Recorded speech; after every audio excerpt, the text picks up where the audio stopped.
Good afternoon. Welcome to this Thursday edition of Wire to Wire. Hello, everyone from Horseshoe Indianapolis. Rachel McLaughlin just finished painting her nails. Track announcer John G. Dooley. Beautiful day here today at the track. We've got sunny skies. We've got 60s. We've got Todd Clausen standing by there at WRTV6 as we include Todd, as always, part of this pre-race show, taking you through a 10-race card here today. We've got 9 thoroughbred races. We close with a quarter horse maiden juvenile dash just for Martha Clausen. I'm bringing it up. Did you see his tweet about how Helene kind of eliminated the drought, but recent weather has allowed it to kind of creep back in. It's been pretty dry, so definitely interesting weather we've had this year. I'm telling you, there was a long time where we didn't have turf, then there's a long stretch where we did have turf, then the hurricane came. We had unseasonably warm weather. It finally frosted last night. It was very, very cold last night. So, yeah, fall, you know, in Indiana, you never know what you're going to get. But Todd's good at telling us. From dew and off the turf to frost, but we're on the turf. And I mentioned yesterday, by the way, at the end of our 11-race card, today 10 races on tap to wrap up a 4-day stretch. We'll talk more about the schedule coming up since we'll have no racing until this upcoming Tuesday. But yesterday, nice job, Chris Polson, our director of racing and racing secretary. I thought the card yesterday. It was a delightful card, honestly. Sprints, allowances. We had, turf racing yesterday. We had some good photo finishes. Joe Ramos scored a grand slam. So I just thought yesterday, from the 2:10 opener to finishing around midnight, it was just a terrific card. It was. It was a wonderful card, and was excited for Tavares to win that last race. And then you know what? There were some people here that were here for the first time, and they asked what my picks were, and I gave them my picks. But I said, you don't know until you see the horses, and that 9, I can tell, just feels really, really good. She was prancing around. She's all dappled out. She was switching her tail. And so one lady, she ignored all 3 of my picks, and then she was like, she came over in the stretch and was like, the 9. And so I was really happy for Tavares. That filly looked really, really good there in the paddock. And then Rachel put it in drive and sped out of here. And then I sped out of here. Love won the quarter horse finale, by the way. Tony Cunningham won too, as he's still vying for the quarter horse training title along with Tim Eggleston. That's close. We'll talk about the jockey and trainer standings here in just a moment. But first, we mentioned sunny skies and, of course, main track fast. The turf course rated good. We've got the $1 horseshoe hat trick all turf pick 3 on. Of course, that is a fall fan favorite, that wager. And we've got that turf course rated good with the rail at 24 feet. Official race day forecast for a Thursday here at Horseshoe Indianapolis. Time to check in with TK, downtown Indy. I-65 south, all the traffic is downtown. Hope Todd is careful weaving, doing the weave on his bike. Todd, how's it going? From Indy's streaming news leader, this is a WRTV update. Well, John and Rachel, we're going to wrap the week of racing up with a beautiful day for us. It was very cold this morning, but with the sunshine and the light winds, we've been able to moderate the temperatures. And as we work our way throughout the afternoon hours, we should level off here in the low 60s, making it very, very comfortable. Now, once the sun starts to set, which is just after 7 o'clock at this time of year, it will cool off very quickly. We're back into the 30s overnight tonight. Even though there's no racing this weekend, you may have some outdoor plans. So we'll give you the forecast for that as well. 68 for your Friday, and then into the 70s for Saturday and Sunday. What are we going to do? What are we going to do this weekend? Yeah, just a beautiful forecast there. He's got the leaves changing in the background, sunny skies, 60s, and main track fast, as I noted, turf course good, rel at 24 feet here this race week as we wrap up a 4-day stretch. Joe Ramos, by the way, Horse Racing Nation sent us those jockey standings since September the 19th. Joe's just been on fire, of course, to join the colony here late. Just happy to be back, really. I mean, Joe, after that experience during the off season, of course, was on the mend, and his comeback here just absolutely scorching in the month of September with a dozen wins. Manny Esquivel right there, top 5 almost all season long. Also has won 12 since September the 19th. And then there's DP, by the way. Deshaun Parker looked it up yesterday on Equibase. Deshaun is now 9 career wins away from vaulting over Kent DeSormo for 19th all-time in North American jockey wins history. So DP, keep on winning. And of course, at the top of the jockey standings, Fernando de la Cruz, after winning 10 since September the 19th, he's one up on Alberto Burgos. The score there, 68-67. Yeah, I love to see DP heating up here. He's getting ready and primed for Fairgrounds, New Orleans this winter. Definitely Manny having a really tremendous meet. And Ramos with 4 yesterday. Fuego, grand slam yesterday for Joe Ramos. So let's go back to the Wednesday card here at Horseshoe Indianapolis and talking about the grand slam for Joe Ramos, one of the dozen victories he's scored here since September the 19th, as we just showed you that Horse Racing Nation jockey standings for the past several weeks. But Joe started off yesterday I mean, right off the bat, he won the 210 opener with Oil Man. Randy Klopp, by the way, tied with Gennaro Garcia, 50-50. Randy, Gennaro, Fernando, Alberto, they're going to make you work all the way down to the final day of the meet. Speak of the devil, Randy Texting. Klopp just texted me. Randy, if you're watching on your phone on Twin Spires, you have to hit the sound button to get the sound to turn on, but I'll ask. The 6-year ran away with it. He knows I'm the AV production person, so he's messaging me, telling me he has no sound when he's it's trying to fixed listen. now, it's He knows fixed. we're talking about him, so he's he's keyed in. But yeah, Ramos started off with a win with Klopp. He's all the way back, as Ed said today on X. And then what do we have here? This was coming through the stretch yesterday. Revs medal in the gold blinkers as a green cap as Joe Ramos showing you his 4 winners here on yesterday's card. As we mentioned, Oil Man won the first of the day for Randy Klopp to get Randy to 50 wins at the meet, tied for Gennaro Garcia. Revs medal, Sophie Doyle was on the leader. Oh, right on the money. Revs medal got the gold by that much. And you know what, Terry Phillips, he's had a couple of wins in the last couple of days. DP, I That was think, him, was Terry, yeah, Terry Phillips won that one, and DP won one for him a couple days ago. So keep Terry on your radar. I think he has one in today too. That's interesting. And this is race 7, It's a High Barbie Barbie. world in a Barbie I'm a world. Barbie girl in a Barbie world. Look at this horse. I Jeffrey mean, Bloom. just surging. Hi, Barbie. High Barbie on the outside for Brendan Walsh. It was a close one. Beach Wedding was for Godolphin, and that was Fernando de la Cruz, but it was Joe, Smokin' Joe, with, of course, that used to be Joe Talamo's nickname, so we have to find another one for Ramos there. But it was High Barbie getting up. That was for owner Jeffrey Bloom. Yesterday, Rachel just dropped the trainer's name, Brendan Walsh, having that winner yesterday. Actually, Jeffrey Bloom Racing reached out to me on X with a DM, and they were happy about that win and happy to hear me call home High Barbie for that maiden win. Now we fast forward to the 10th race. This was the final thoroughbred one on the card. You talk about Devaris. Here's Ray Lynn, 11-1. Spooner was 4-5 favorite, but starts to drop back. Finished 5th for that pentafecta, but this completes Joe Ramos's Grand Slam on Wednesday's card. It was Ray Lynn. It was Ray Lynn at 11-1. 25-20, Devaris Douglas. It was a really, really nice ride. And she literally looked like she was a freaking Triple Crown winner in that paddock. She was prancing around, swishing her tail, just looked really physically fit. So I wasn't shocked when I saw her come around the winner's circle. That's why it's so tough to send your picks in at 11 o'clock in the morning, because But you have to. You have to. They're you have waiting to. for Yeah, you. I have to. But it's like, man, you feel bad because you see a horse, and knowing horses and having horses like I do, you can really tell when they feel good, and she did. So congratulations to him. What a nice long shot and a great way to end the card for Joe Ramos with those 4 wins today. And don't forget, we've got a big weekend coming up, so we're not racing Monday. Oh my gosh, We what are got we 4 going to days do? off. What We are have we 4 going to days do? off. I know what I'm going to do. I'm You're welcome to come. I join me. probably will. Monday. Maybe we should do a Monday fun day.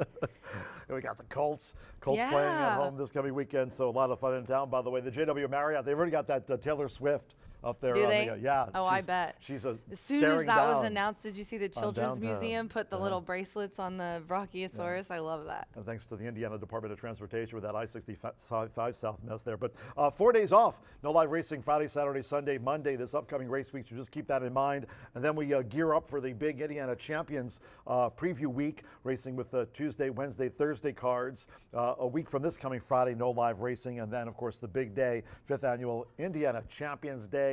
Thoroughbred, quarter horse stakes galore, a lot of activities for just every age here on a week from this coming Saturday, plus a lot of swag for all of our horse players and fans. A terrific day coming up here on Saturday, October the 26th. Yes, at noon we will have massage chairs. We're going to have a half quarter horse, half thoroughbred card, 2 handicapping contests, 1 for thoroughbred, 1 for quarter horse. That is completely free, courtesy of iToba and the HPPA. We have 2 $3,000 mega bets, 1 for thoroughbred, 1 for quarter horse, a cigar rolling station to the first 400. It is free.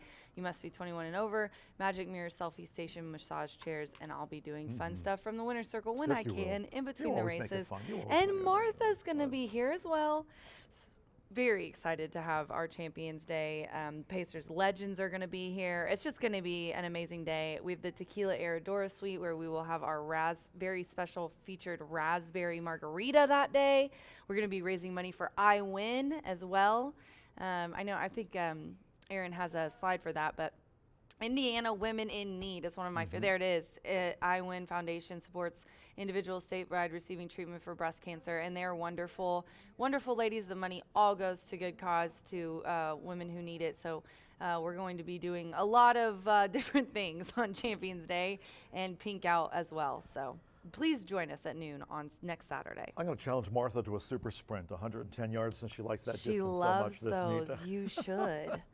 Well, she might have her turtleneck 110 on. yards on the apron. She'll have those Texas sneakers on. I hope we get this weekend's my New weather Balance. again next weekend. I know. Wouldn't that be It'd be great. nice if we Hopefully, got like fingers 70? crossed. Dawson's like, please don't put me outside and make me freeze to death. That big day is Saturday, October the 26th, and then as we go to the final week of the meet, November 11th through the 14th, hope you can join us here as we salute all of our veterans here on Veterans Day, November 11th. Yesterday, of course, our Vice President of Racing and General Manager Eric Hallstrom and I, we took a picture with that terrific saddle towel, Salute the Heroes Day, and hopefully you can respond to that if you'd like to have your family member, service member recognized. Eric put that on social media yesterday. I know you reposted it, as did I. Veterans Day coming up here Monday, November 11th. That starts closing week. Special post time 2:10. It'll feature a $2,500 Veterans Day Legends contest. 2 seats available, by the way, to the NHC Finals in Vegas in 2025. So just another reason to join us here on Monday, November 11th, as we salute our veterans. Plus, there'll be a Veterans Day Pick 5 challenge that'll feature nationally known handicappers who'll put $500 tickets into the day's Pick 5 pool. So you're going to be a part of that as well as a nationally known handicapper, if not known the best of them all. You're partial. Of course I am. I think Joe's in that group. No, I don't know Joe who who? Joe is, but yeah, so it's just a wonderful group of people who support this, and we're very, very excited to be part of the Veterans Day and the HVAF. That's a very important thing to Eric's heart, as his father did serve. My dad too, Air Force in the 50s.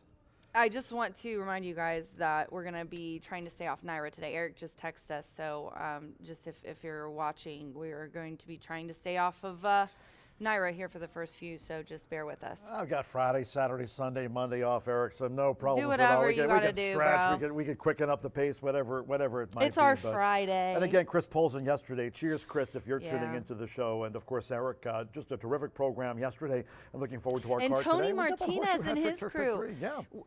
Yeah. Until Tony was here, we did not run. Dew and frost. We did not weather run on the grass conditions. towards the end of the meet, and he kept us on the grass last year until closing day. So, tip your hat to Tony Martinez, my man. And thanks to our big sponsors in 2024, we man. want to get through those. Brown Forman Tequila Herradura with Brown Forman Breed Development. Also, our Winter Circle sponsor this season was Murphy Trailer Sales. You can reach out to them at the number you see on your screen. Terrific customer service and loyalty since 1984. The Tote Board Starting Gate sponsor, that is B&H Electric. Our friends there with locations throughout the Hoosier State. And they're on the web at www.bh-electric.com. Cheers to B&H Electric and Supply, the sponsors of the Tote Board, that big, beautiful Tote Board here this season. And also the Starting Gate sponsor is B&H Electric. Social media-wise, we've got you covered. I mentioned I reposted those Horse Racing Nation jockey standings since September the 19th, being led by Joe Ramos with 12 wins since September the 19th through yesterday's card where he scored the Grand Slam. You can follow me on X as so many of you do, and appreciate that all season long. And this coming winter, John G. Dooley, Martha Clausen, she'll be along later today around the 7 o'clock hour, just as it gets dark. Martha comes out here at Horseshoe Indianapolis to talk about the Quarter Horse Maiden Juvenile Dash. You can follow Martha on X at Martha Clausen. Racing Rachel, she's got the nails painted pink. We got Taylor Swift coming to town, and she's off for the next 4 days. Rachel just did a cooking segment with Chef. I mean, Rachel loving life next to me. Yeah, I'm literally Brian loving Aragoni life. at Mr. B Analyst. Brian's standing by. He's just waiting for us to finish up. Also, social media-wise, we've got you covered. Not only track-wise on X at HS Indy Racing, on IG at Horseshoe Indy, and on YouTube. Subscribe to our YouTube channel there at Horseshoe Indianapolis Racing. Smash the like button on YouTube. Ain't that right? Ain't that right? Sunny skies, 60s. Fast track, turf course good for the Dollar Horseshoe Hat Trick Turf Pick 3. That's more popular than the pumpkin spice lattes here in the fall. Turf rail set at 24 feet. I know I'm right. Until next time, for Rachel McLaughlin, her nails are done. Track announcer John G. Dooley saying, we're done. Have fun. Bye for now.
Feel the excitement with TwinSpires.com, the official betting partner of the Kentucky Derby and Breeders' Cup.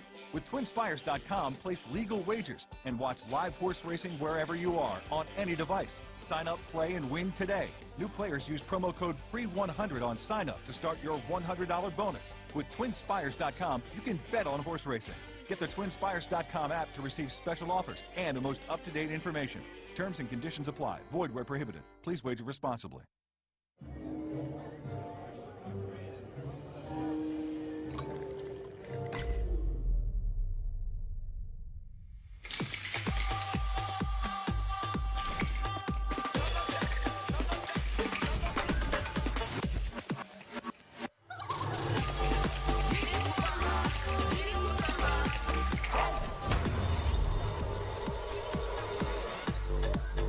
Tequila Herradura. Extraordinary awaits. Feel the excitement with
Good afternoon from Horseshoe Indianapolis. Hello now from the broadcast booth. Track announcer John G. Dooley. Great to have you with us on a beautiful one here in the Hoosier State. We've got 10 races on tap. Main track is fast. The turf course under sunny skies, rated good. Turf rail at 24 feet and temperature-wise in the 60s. Really delightful one to wrap up a 4-day stretch. If you have your programs close by, let's take a look at the changes and corrections on today's racing program. Opening Phillies Mare Sprint starts off the 50-cent early pick 5. And here in the 210 opener, there are no scratches and no jockey changes. Number 5, Trafalgar Shore, and 2 pounds to the listed program weight. The 5 is 2 pounds over in the sprint opener. In the second race, maiden sprint starts the 50-cent early pick 4. Scratch number 5, Adeline. Number 5, Adeline, has been scratched. The 6, Chicken Dewanda, a change of jockey to Julio Felix. Julio Felix on the 6, Chicken Dewanda in the second race, maiden sprint. In the third, here in the allowance sprint, number 3, Rapunzel's Song, has been scratched. Scratch number 3, Rapunzel's Song. In the fourth of today's 10, the start to the $1 Horseshoe Hat Trick Turf Pick 3, races 4, 6, and 7 for the Horseshoe Hat Trick Turf Pick 3 wager. In the fourth, scratch the also eligibles, the 13, Skull Hollow, and the 14, Tap On By. Scratch 13, Skull Hollow, and the 14, Tap On By, they were also eligibles. 11, Groom Lake, a jockey change to Angel Serpa. On the 11, Groom Lake, note the jockey change there, Angel Serpa. The 12, Durba, a pound over. In the fifth race sprint, starts at the Elite Fire 5, scratch the 5, Goshen, 7, Whiskey Sis, and the 8, Smooth Justice. Scratch the 5, 7, and number 8. That's in race 5. Following the sprint, back to the turf.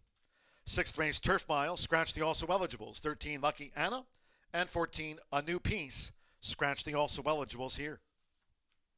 Seventh race Turf Sprint, scratch the 5, Unworkable. The 9, Metallic Man. Take out 11, Call Me Q, and 12, Track Tyrant. Scratch the 5, 8, 11, and 12. Number 10, Easy Operator. A change of jockey to Gabriel Saez. Gabriel Saez on the 10, Easy Operator. Race 8 in the mid and juvenile mile. Fast Track, scratch the 5, Dirty Talker, 11 after Big Storm, and the 12, Cantarito. Scratch the 5, 11, and number 12. Ninth race sprint scheduled at 6:30 p.m. Eastern. In the ninth, there are no scratches and no jockey changes. 7, Fashion Rage, 1 pound over the program weight.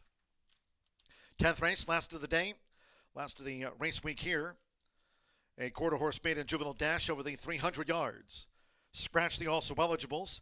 11, Runaway Deluxe, and 12, It Is Happening. Scratch the also eligibles. Numbers 11 and 12. And these overweights. The 1, Lost Spirit moves me 7 over. The 2, County 2, 7 pounds over. And note the jockey there will be Hugo Macias.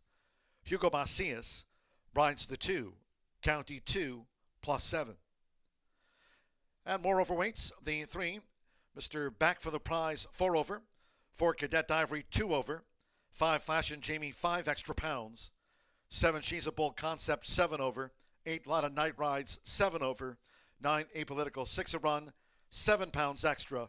And there you see the scratches. They were the also eligibles. Beautiful day, sunny skies, 60s. Main track fast, turf course rated good. Turf rail this week was set at 24 feet. We'll have the sprint opener due off in 11 minutes time at 2:10. Make it a great day with us here at Horseshoe Indianapolis.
the horses call postword for the first of the day. Kicking off the card with a Fillies mare sprint at 6 furlongs, a field of 6. There are no scratches and no rider changes. Number 5, Trafalgar Shore, 2 pounds over the listed program weight. On parade, race 1 features Exacta, Trifecta, Superfecta, double pick 3, and the sprint starts the 50-cent early pick 5. Low 11.99% takeout on both pick 5s on the card. There's no carryovers. Main track fast under sunny skies, and the turf course rated good. Turf rail this week was set at 24 feet. Parading for the Fillies mare sprint with 3 minutes to post time. Starts at the early pick 5, 3 minutes away.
We're now less than 1 minute away from post time for the opening Fillies mare sprint. Starts the 50-cent early pick 5.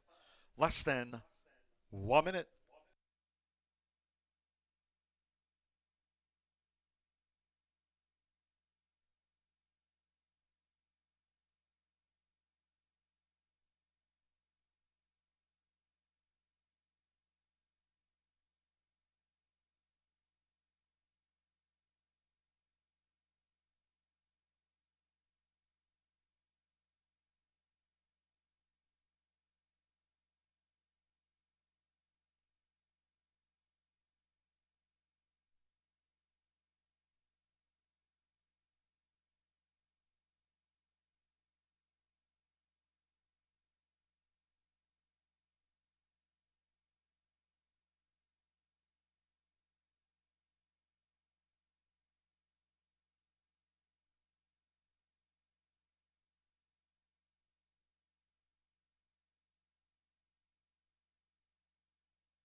The horses are approaching the starting gate.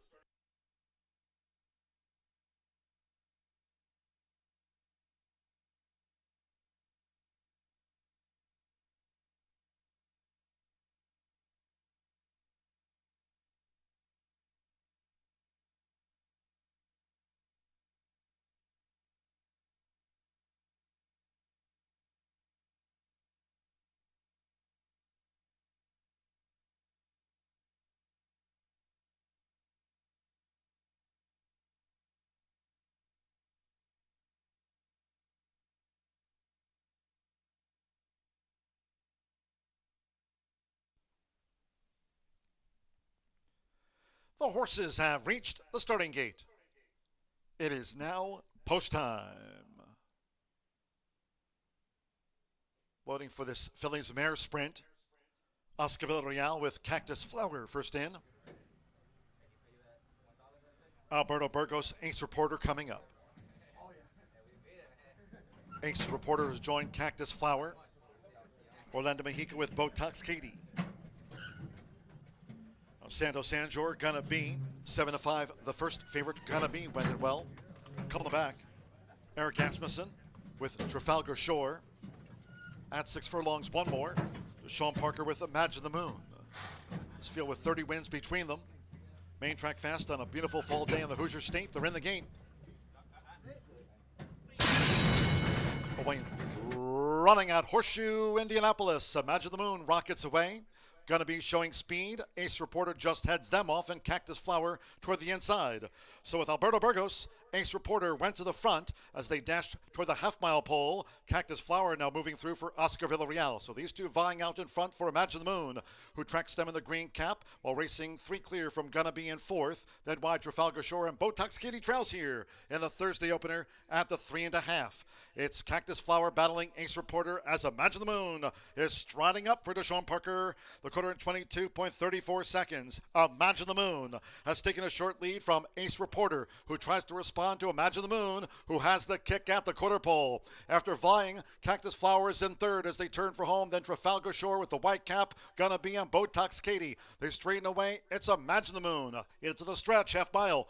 45.04 seconds. Imagine the Moon kept to the mission here by Deshaun Parker and leads Ace Reporter by just over 2 past the 16th, with Trafalgar Shore getting into 3rd. Cactus Flower has dropped back from her early efforts. Imagine the Moon. Imagine the Moon to win it by 4 from Ace Reporter. Trafalgar Shore was 3rd with Cactus Flower back in 4th.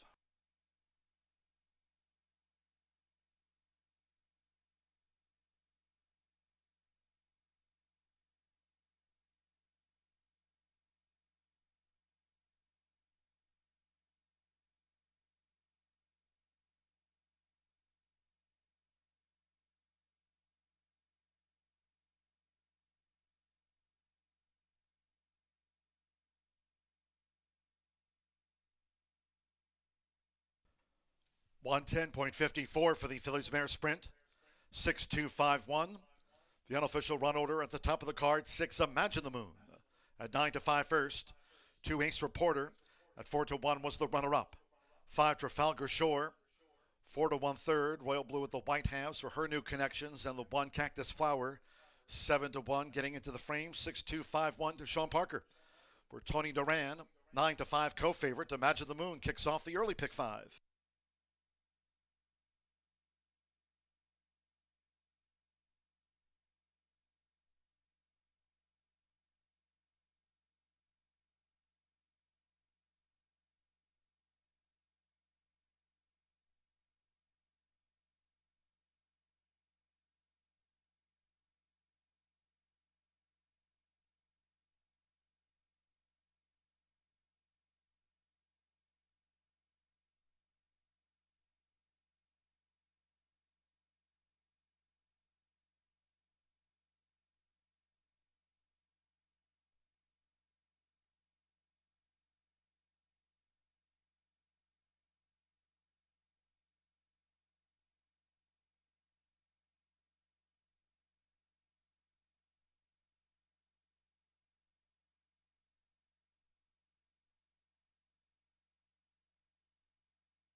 The result of race 1 is official. Result confirmed by the judges.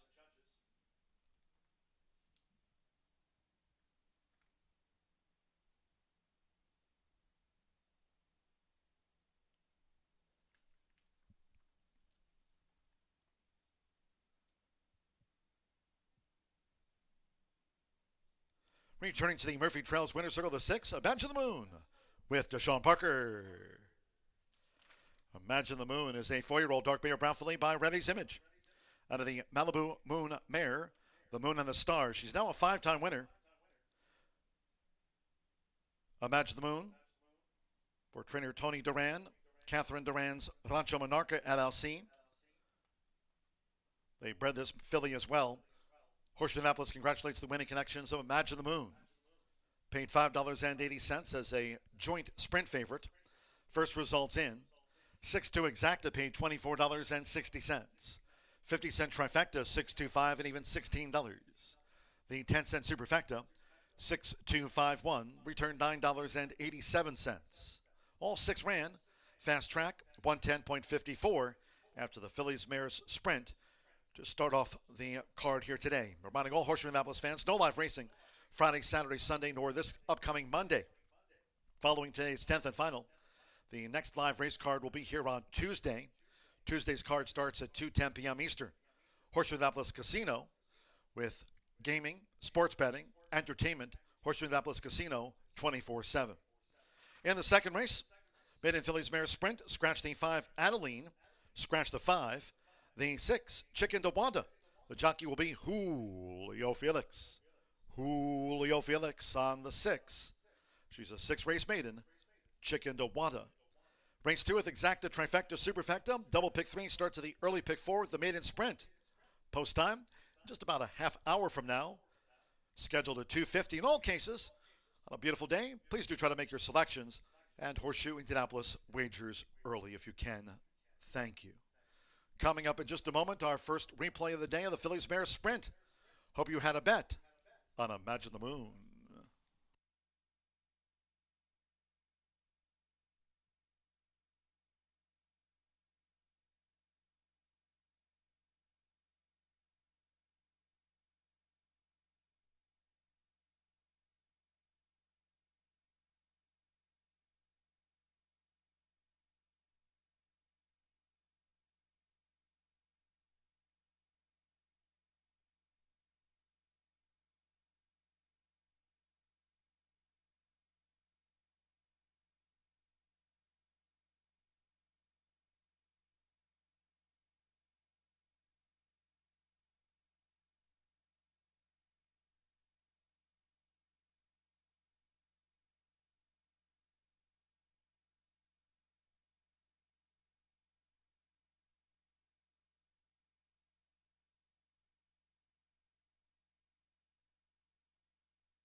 Running at Horseshoe Indianapolis, Imagine the Moon rockets away.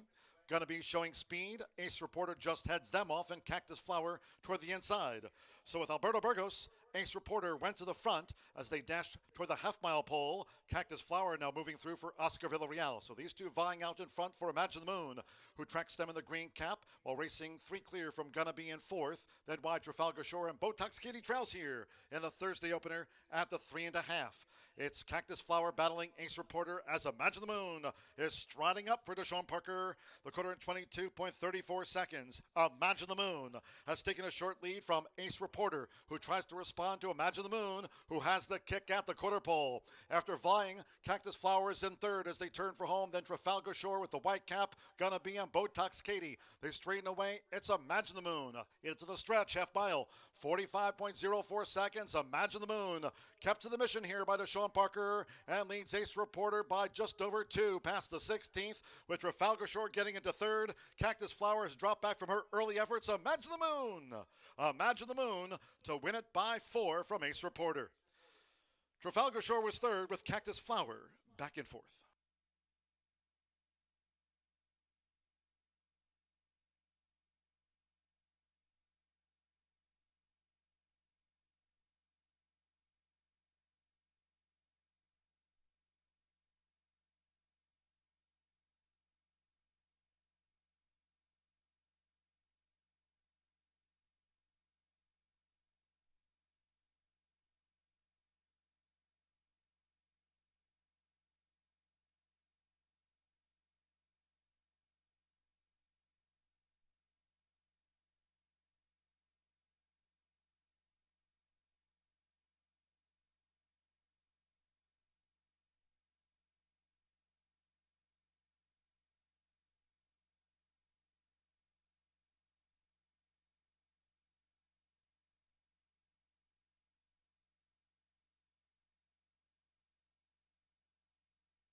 Indiana Champions Day, presented by Indiana Breed Development, is Saturday, October 26th at Horseshoe Indianapolis.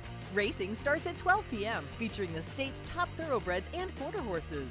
Meet Indiana Pacers legends, register for $3,000 mega bets, enjoy a free cigar, and relax in massage chairs as the track hosts Pink Out to support Indiana women in need. It's all happening Saturday, October 26th at Horseshoe Indianapolis, just off I-74 at exit 109 in Shelbyville.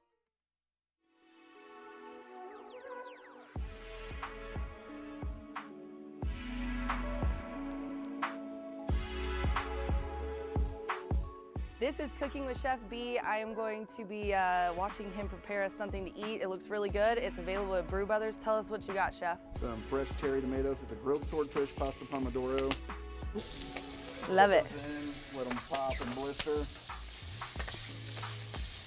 This is the best part of my job, is when I get to eat a free yummy meal. And this is the best part of my job. Ooh, you get to smash them. Smashing things is fun. So the swordfish you already prepared, and now you're making the sauce. So you're gonna cook up the tomatoes, and then you're gonna add all the yummy goodness over here. Fresh basil, fresh minced garlic, some salt and pepper to season it, and top it with Parmesan cheese. That looks Super light, super amazing. fresh. So this is, you said, kind of a summery dish. Yep, last summer one I get to sneak in. It's starting to get cold out. I was like, I'm not ready for cold yet. Yeah. So I don't think a lot of people, well, some people are.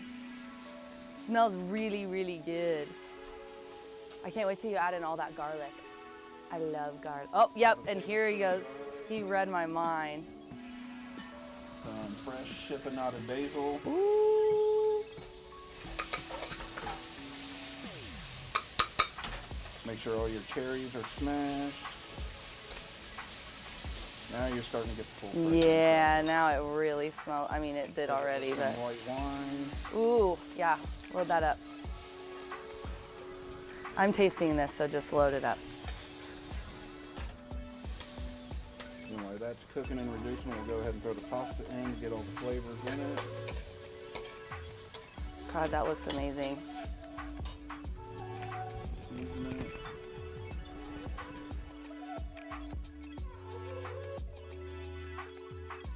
Then we'll throw in a couple knobs of cold butter to mound the sauce. Gotta love making stuff fresh like this. Oh yeah. Gosh, that smells so good. I can't wait to try it. A little bit more. Get your serving bowl out. Start going in with it.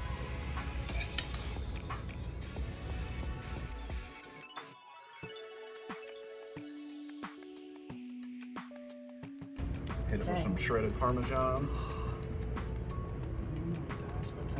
A little more chiffonade basil on top for a pop of color and freshness.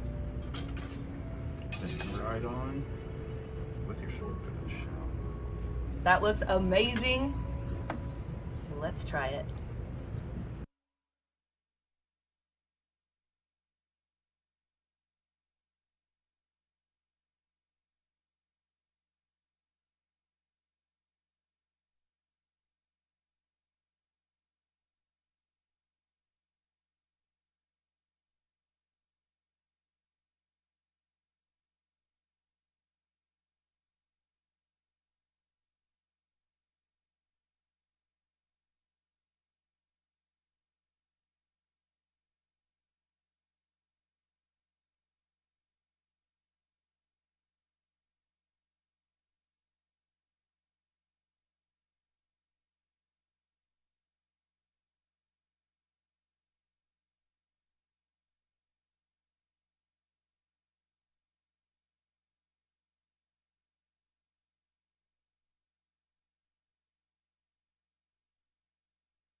off and racing on a Thursday, October the 17th here at Horseshoe Indianapolis, where we are just 8 minutes away from kicking off that early pick 4 in here. Early pick 5 underway. We'll begin anew with a late fire 5 in race number 5. 9 thoroughbred races today. And we'll be on that turf course again in race 5, 7, and 8. But let's take a look at this field. Do scratch number 5, Adeline, out of this event. We kicked off the car with a second choice winner, and I'm going to be looking like I may be on the favorite in here, Boogie Woogie Gal. That's going to be a fun one to hear John G. Dooley call, and hopefully they're calling this one a winner when it's all said and done. A 4-year-old filly who was paid for $62,000 at the Keeneland sale back in 2021 as a yearling. She was in for a tag of $50,000 and only her second career start. Claimed for $50,000.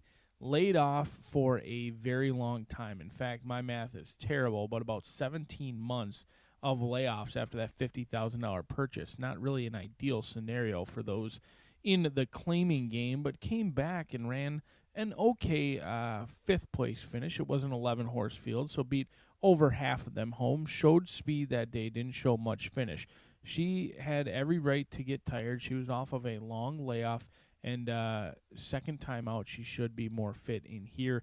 The first-time starter on your screen now is Coffee's Reward for Wesley Ward and Walter Rodriguez, a 3-year-old filly by Copper Bullet. She could be any sort. She's a 4-star play by Horse Racing Nation, but she debuts for a tag. She could be any kind. We'll see if Greg Kaufman can get Coffee's Reward home a winner in here as the maidens take the main stage in race number 2 coming at you 5 minutes from now.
Maiden filly stepping onto the track now for the second race.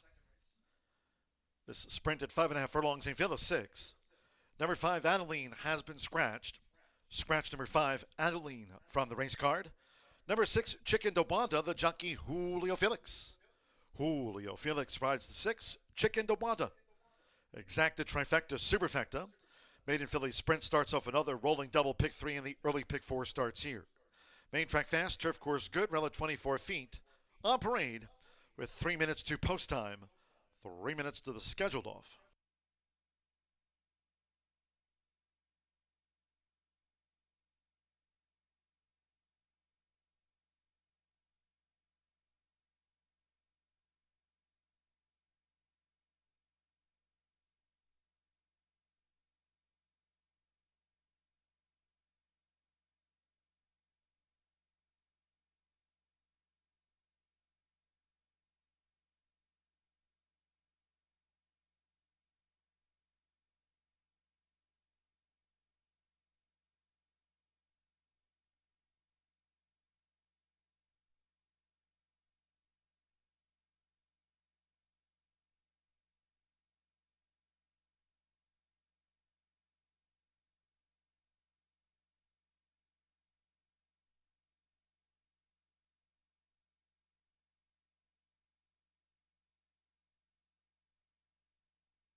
Two minutes to post time.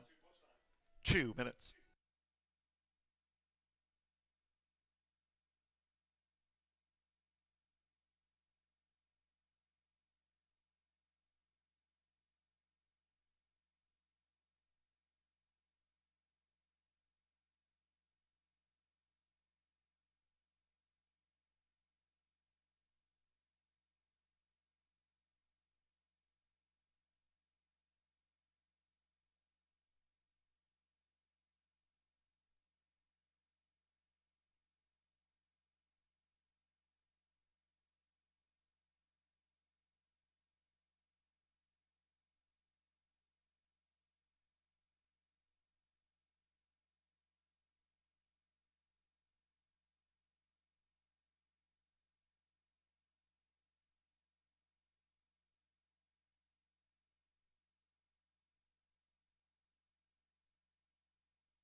Less than 1 minute to post time.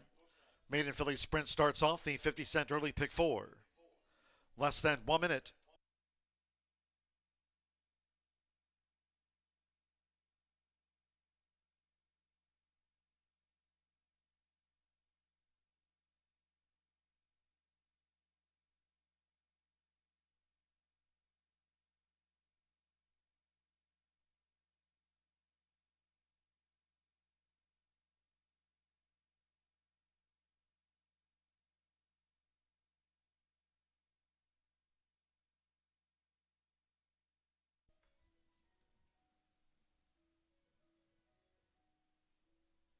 The horses are approaching the starting gate.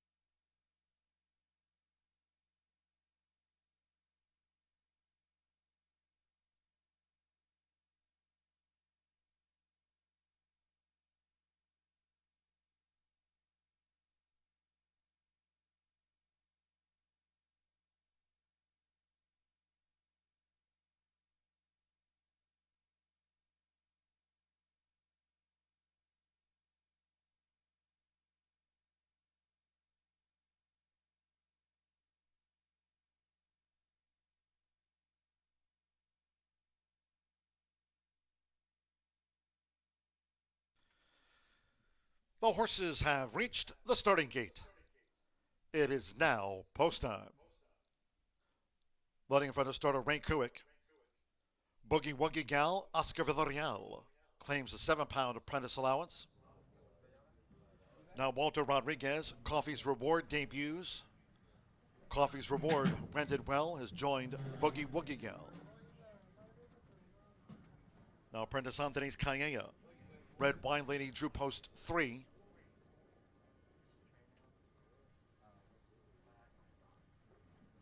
Coffee's Reward 6-5 favorite at 7-5. Boogie Woogie Gal, the first filly's in.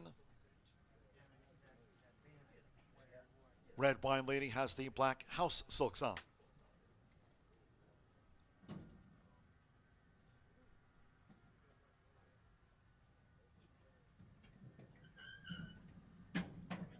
Now Marcelino Pedrosa Jr., Perfect Manhattan coming up. Boogie Woogie Gal, now the even money favorite. Coming the back, Julio Felix with Chicken Dewada.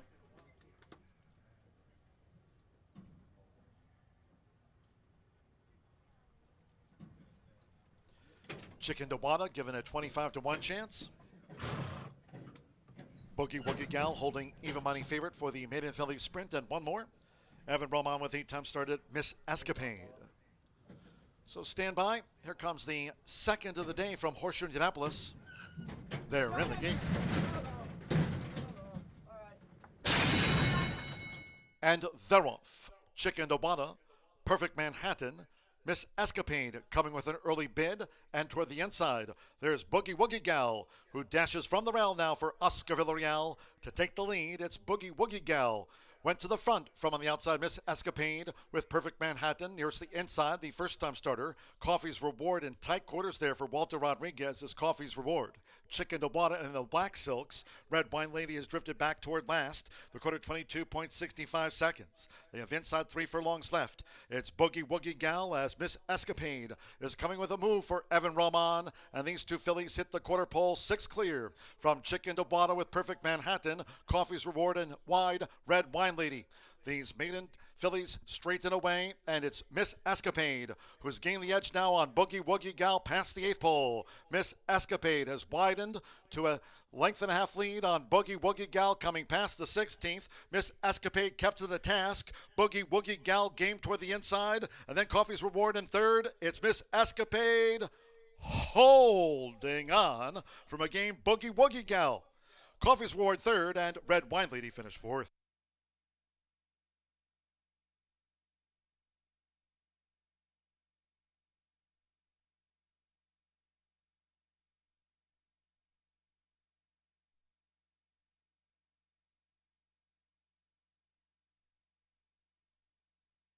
Photo finish after the maiden filly sprint, 106.33.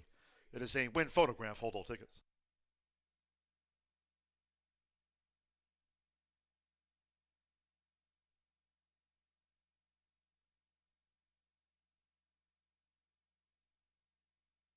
Seven, 1, 2, 3, 7. Miss Escapade. 3-1 first. Got there ahead of 1. Boogie Woogie Gal, who did not go down without a fight. 2 Coffee's Reward. Third on debut, and 3 Red Wine Lady and the Black Silks getting into the superfecta at 12-1. So it's 7, 1, 2, 3. Evan Roman for Carlos Santamaria.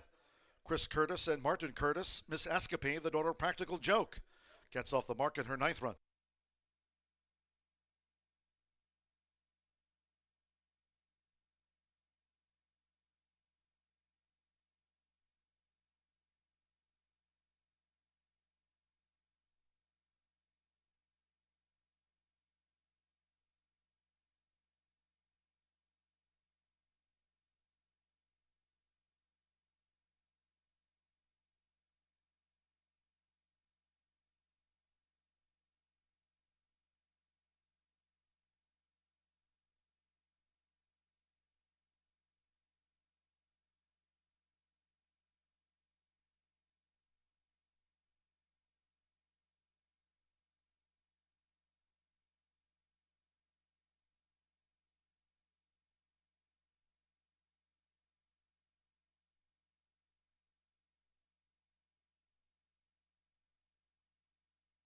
The result of the second race official.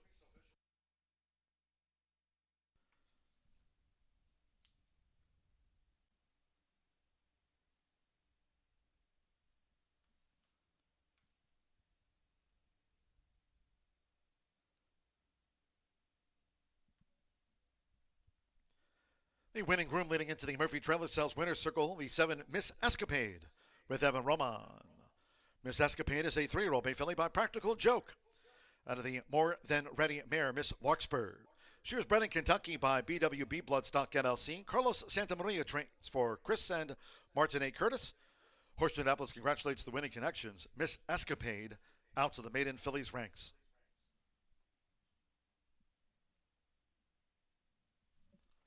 $7-1 exacta, $14.60. 50-cent trifecta, 7-1-2, paid $9.35. 6 and 7 the early double, and even $48. With Red Wine Lady fourth, 10-cent superfecta of 7-1-2-3, paid $4 and change. 6 ran 106.33 after the maiden fillies sprint, 106.33 after the running of race 2. In the third of today's 10, for the next sprint, take out the 3 Rapunzel Song. Number 3 Rapunzel Song has been scratched. Exacta, trifecta, superfecta, double pick 3. Post time for the next one will be in 22 minutes. Due at 3:22.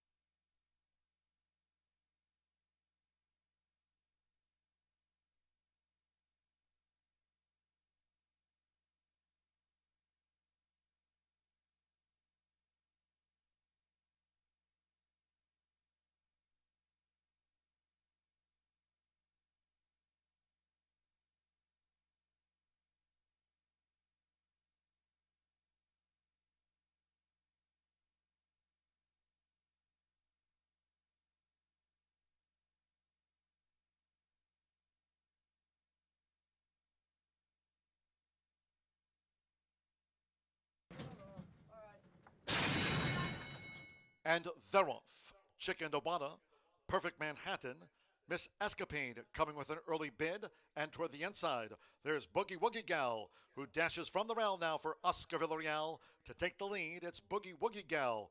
Went to the front from on the outside, Miss Escapade with Perfect Manhattan. Nearest the inside, the first-time starter. Coffee's Reward in tight quarters there for Walter Rodriguez is Coffee's Reward.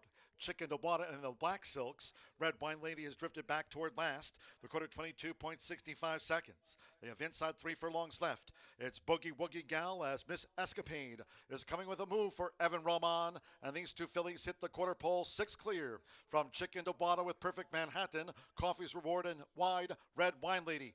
These maiden fillies straighten away, and it's Miss Escapade who's gained the edge now on Boogie Woogie Gal past the 8th pole. Miss Escapade has widened to a length and a half lead on Boogie Woogie Gal coming past the 16th. Miss Escapade kept to the task. Boogie Woogie Gal game toward the inside, and then Coffee's Reward in third. It's Miss Escapade holding on from a game Boogie Woogie Gal. Coffee's Reward third, and Red Wine Lady.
Well, track announcer John G. Dooley here at Horseshoe Indianapolis on this beautiful day. Hope you're enjoying the fall weather. Sunny skies, 60s. We have a fast main track and still to come the $1 Horseshoe Hat Trick All Turf Pick 3 with the course rated good and the turf rail set at 24 feet this race week. Just reminding all of our Horseshoe Indianapolis fans, while the casino here is open 24/7, we'll have no live racing tomorrow nor over the weekend.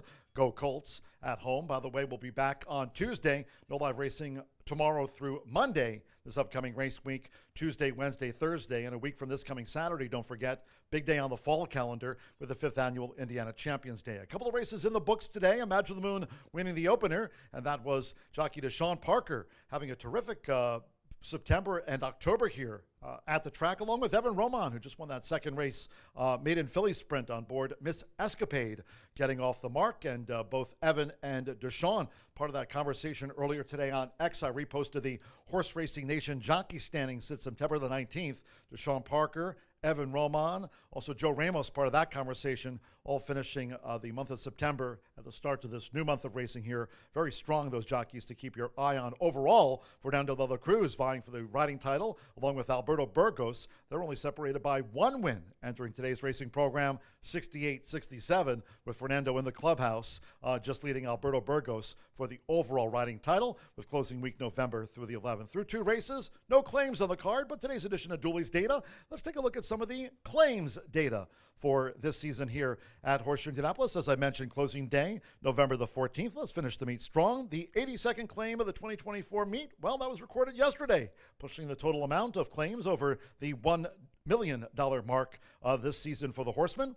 This year, although it's still behind last year's tally, we're over the million mark in 2024, but through the same date a year ago, there were 119 claims worth $1.6 million from racing here at Horseshoe Indianapolis. Again, through two today, no claims with Imagine the Moon and Miss Escapade winning our first two races on the Thursday card. However, this year's tally, well, it's right in line with a couple of seasons ago. When you look back data-wise to 2022, where there were 83 claims worth $1.2 million through the same time frame this year, as we get to the October 17th card, as I mentioned, with two races in the books and no claims today through two. And by the way, the record claims year was back in 2021. So 3 meets ago, that 2021 season here at Horseshoe Indianapolis recorded 168 claims. Claims clerk was certainly busy 3 years ago. Those claims added up to $2.1 million in receipts, and that's a track record for claims and dollar amount as we look back to the 2021 racing season. So we still got some ways to go. Weeks left in the meet, just about 4 weeks now to wrap up as we get to closing week here on November 11th through November 14th. And again, big day of the season. Not so much for the claiming horses, but certainly for some of the state-bred stars to shine. 5th annual Indiana Champions Day. There it is, that reminder. Cheers, guys, coming up on Saturday, October the 26th. And of course, we'll have a special post time of noon. Plenty of thoroughbred and also quarter horse stakes action to look forward to here at the end of the month. Looking forward to this third race on the main track label Fest on a beautiful day. We're 12 minutes away from post time. Good luck with your wagers the rest of the way. We'll be keeping our eyes on the claim box.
Welcome back to Horseshoe Indianapolis, where we're 9 minutes away from kicking off the third. Do not forget, we have those rolling pick threes and daily doubles. Always nice to hit a trifecta or superfecta as well. This may be a decent race to dive into those exactas if you fit your fancy. Scratch number 3, Rapunzel's Song, out of the upcoming third event. 5.5 furlongs going to be the distance, and I hope Reeler can live up to the name, because I thought this horse on debut proved to be the real deal and lived up to the hype. Was bet all the way down to 8-5. The 3-year-old Gray Filly by Mo Heyman certainly lived up to the wagering action. She took a ton of love at the wagering windows in an 8-horse field all the way down to 8-5. There was a little bit of concern, at least in my opinion. There had been a large gap in the workouts. Between April 6th, she took off from April 6th all the way until June 29th, but she came back in good form. She broke sharp. She ran well with a determined win. She took on winners, and she ran a similar race, losing to Watcher, who I believe is a stablemate as well. Ran a good third, stayed on evenly. It was the first time going 6 furlongs, also taking on a good track that day. I think she'll bounce back in a big way in here. Hopefully, we've put that gap in the workouts behind us, and she can continue to show the talent that she displayed on debut September 4th. I think third start of her career, second time against winners. I do believe she is strictly the horse to beat and the horse to bet at 3-2, but she's going to have to deal with a more experienced filly in Color Me Fast, Hannah Leahy for the stablemates. Randy Klopp sends out 2 in here, and you always want to pay attention to the higher of the 2 in the wagering, and there's no doubt about it, Color Me Fast will be higher odds when they get the call to the post. This one hasn't been seen since September 9th, but ran a good second place finish that day, showing a ton of speed, opened up at the top of the lane, just got nailed late by Inspired Fire, who is a beneficiary of a perfect trip. But I do like when a horse can win a pace battle, they somewhat win the battle and lose the war like she did that day, but she showed a ton of heart, ton of effort, doesn't necessarily need the lead. She has shown the ability to track and sit off the pace, but Color Me Fast, the other Randy Klopp trainee that you certainly don't want to leave off your tickets at 6-1, as Klopp has been winning at a high rate here recently, and he looks to continue that trend.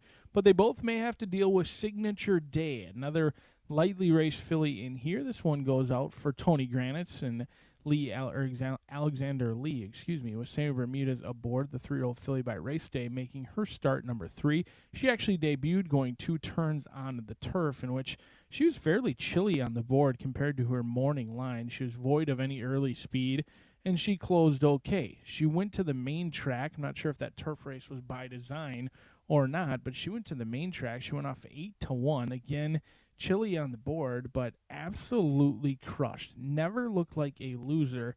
She dominated that field of 7, and her mare, Sig K, was a good one too. She won 6 times, mostly at the lower level claiming types, but the Sibs have been okay as well. Signature Day and Signature Street looking to put their stamp on racing here in Indiana for the homebreds with the signatures. We'll see if Signature Day can get the job done in here as a homebred, making start number 3, already looking for win number 2, taking a ton of action at 2-1, but a small field, but certainly an intriguing one, as we'll see who can get into the win column just 5 minutes from now.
The horses coming onto the track now for the third race. This filly sprint at 5.5 furlongs, a field of 6. Number 3, Rapunzel Song has been scratched. Scratch number 3, Rapunzel Song. Exacta, trifecta, superfecta, double pick 3. 3 minutes to post time.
Less than 1 minute to post time.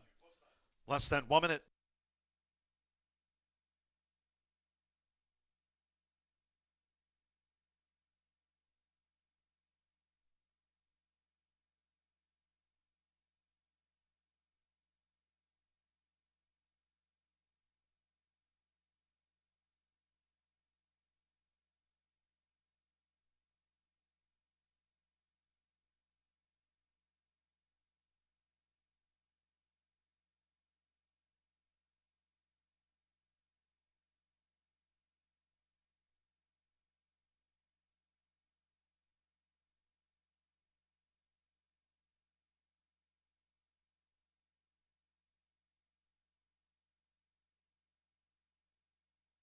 The horses are approaching the starting gate.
The horses have reached the starting gate. It is now post time. Loading for this Phillies sprint. B flat out. Deshaun Parker won the opener. Imagine the Moon and Miss Escapade, our first two winners. Denise Calleja with Chimes has joined B flat out. Simmer Bermudez with Signature Day. Now Alberto Burgos with Reeler coming up. Santos Sanjor with What About Now? At 5.5 furlongs. One more, Hannah Leahy with Color Me Fast. Color Me Fast, like Reeler, both for Randy Klopp. Was 50 wins here this season. All in line. The Rolfin sprinting, even start. There's Color Me Fast, who broke sharp for Hannah Leahy. What About Now? First run of 2024 for Chimes, who has a white cap. Signature Day moving up between horses. Reeler B flat out has dropped back to last. It's Color Me Fast. Color Me Fast has crossed and cleared, going past the half-mile pole. What About Now? Signature Day in tight quarters and Reeler in the clear on the outside. B flat out's on the move. B flat out just relegated Chimes to last. They have 3 furlongs to go, and here's What About Now? Making a bid for Santos Sanjor has taken a short lead from Color Me Fast. The quarter went past in 22.81 seconds. Signature Day, Reeler, B flat out on the far outside, and Chimes. What About Now? Tackled by Signature Day, who's coming with a bid. Color Me Fast toward the inside. Chimes also up the inside trail, and then on the far outside, B flat out, and Reeler has dropped back to 6th. There's 1 furlong to go. Signature Day for Samar Bermudez. Signature Day leads the way. From What About Now? Color Me Fast on the inside tries to kick for the final yards. B flat out is 4th. Chimes and Reeler's last to Signature Day. Signature Day scores today by 4. What About Now was 2nd. B flat out 3rd. Then Chimes, Color Me Fast, and Reeler.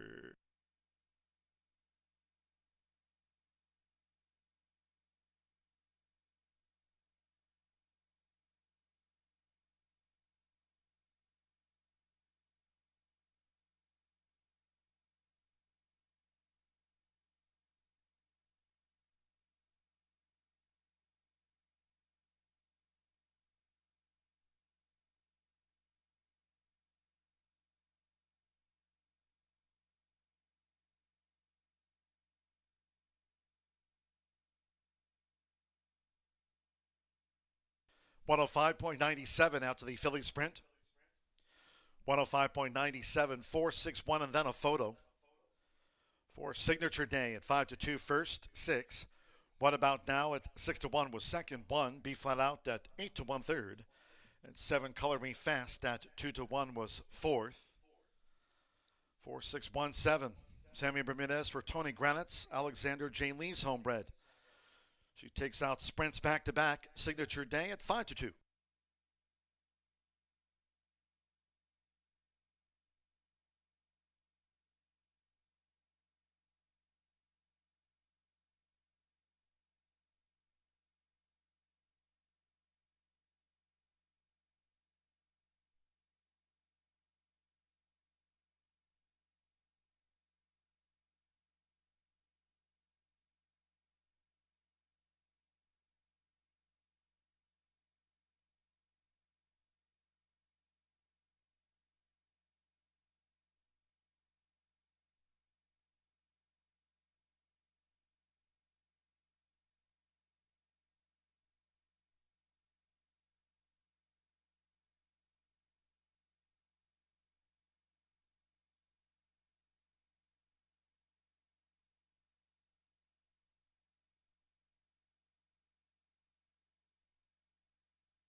Returning to the Murphy Trailer Sales Winner's Circle of 4, Signature Day with Sammy Bermudez.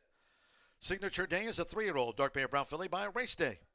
Out of Sig K by Mr. Sekaguchi, bred in Indiana by owner Alexander J. Lee, and trained by Tony Granite's It's Official. Horseshoe Indianapolis congratulates the winning connections. Signature Day repeats at the meet.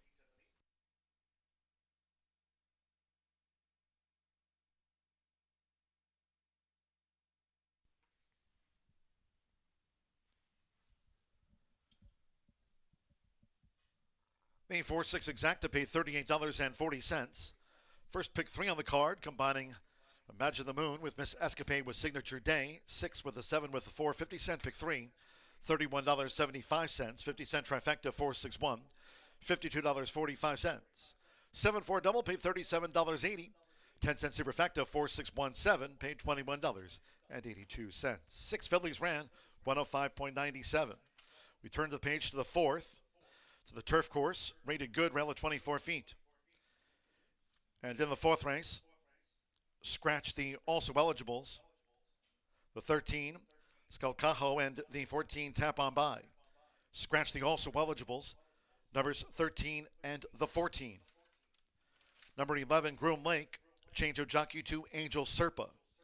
Angel Serpa on 11, Groom Lake. And the 12, Durbaz, a pound over. Exacta trifecta superfecta, double pick 3.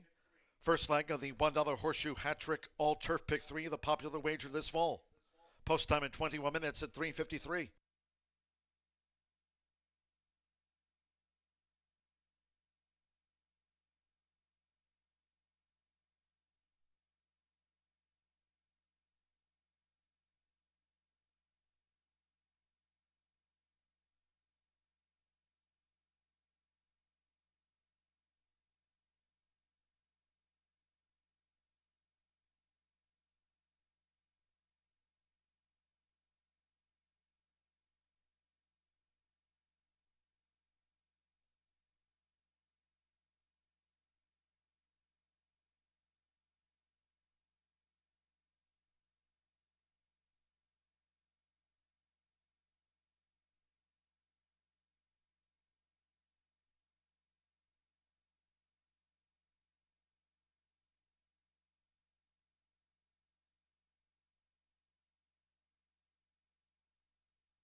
The Rolfing sprinting, even start.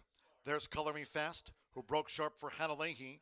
What About Now? First run of 2024 for Chimes, who has a white cap. Signature Day moving up between horses. Reeler B Flat Out has dropped back to last. It's Color Me Fast. Color Me Fast has crossed and cleared, going past the half-mile pole. What about now? Signature Day in tight quarters and Wheeler in the clear on the outside. B Flat Out's on the move. B Flat Out just relegated Chimes to last. They have 3 furlongs to go, and here's What About Now. Making a bid for Santos Sanjor is taking a short lead from Color Me Fast. The quarter went past in 22.81 seconds. Signature Day, Wheeler, B Flat Out on the far outside, and Chimes. What About Now? Tackled by Signature Day, who's coming with a bid. Color Me Fast toward the inside. Chimes also up the inside trail, and then on the far outside, B Flat Out, and Wheeler has dropped back to 6th. There's 1 furlong to go. Signature Day for Samar Bermudez. Signature Day leads the way. From What About Now, Color Me Fast on the inside tries to kick for the final yards. B Flat Out is 4th. Chimes and Wheeler's last to Signature Day. Signature Day scores today by 4. What About Now was 2nd. B Flat Out 3rd. Then Chimes, Color Me Fast, and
Tequila Herradura. Extraordinary awaits.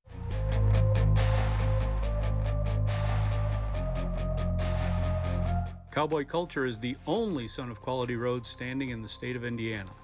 He's out of a Smart Strike mare, went undefeated as a 2-year-old, won multiple stakes at age 3, was stakes placed at age 5, and retired sound after a 28-race career. He checks all the boxes for what a mare owner would be looking for.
Minutes to the 4th race here at Horseshoe Indianapolis, and we do have a really nice race here. 11 minutes to post to race for. The 8 is 3-2, and we've got a claiming for 15. There's horses dropping down, some coming from other tracks, and they're going a mile and a 16th on the grass here.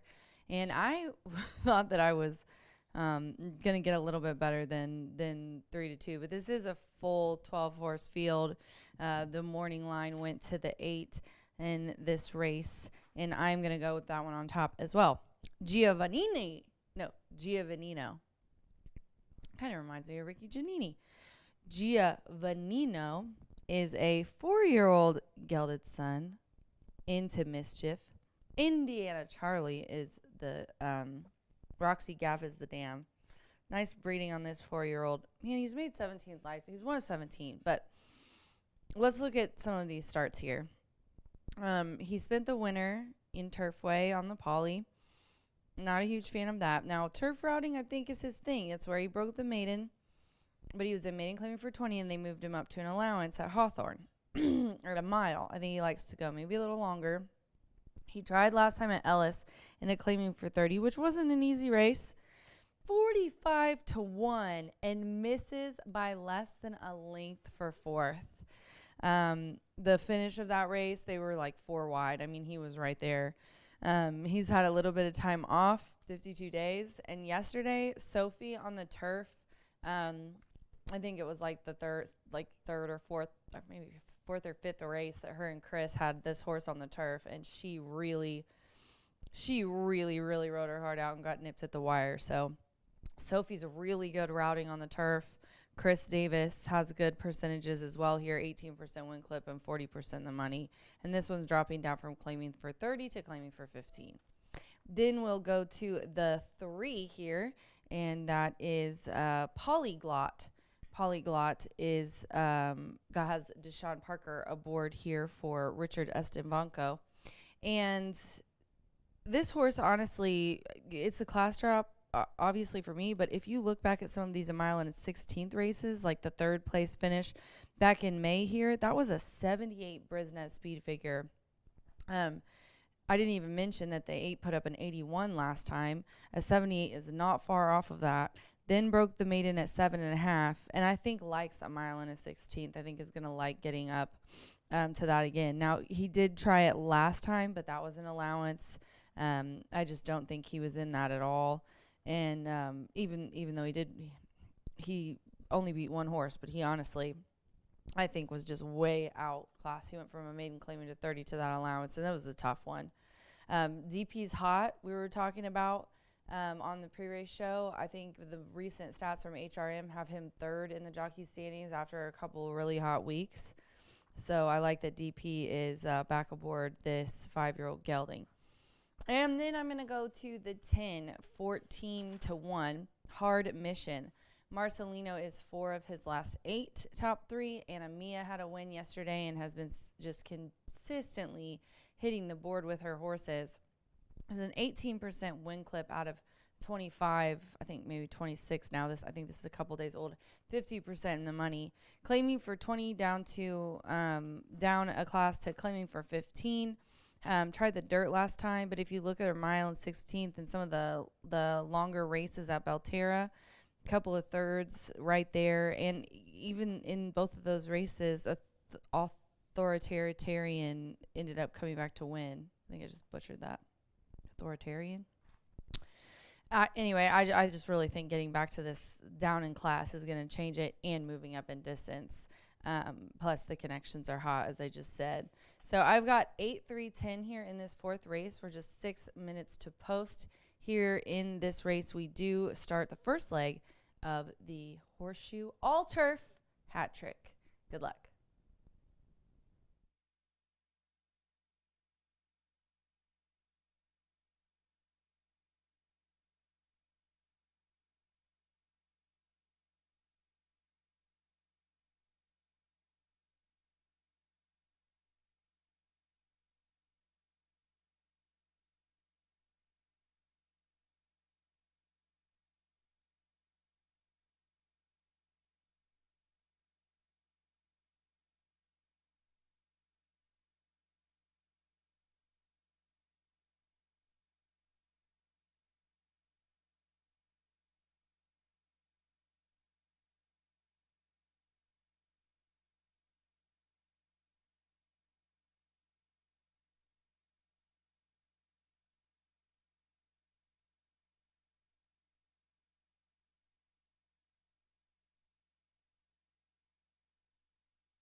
The horses coming onto the track now for the fourth race.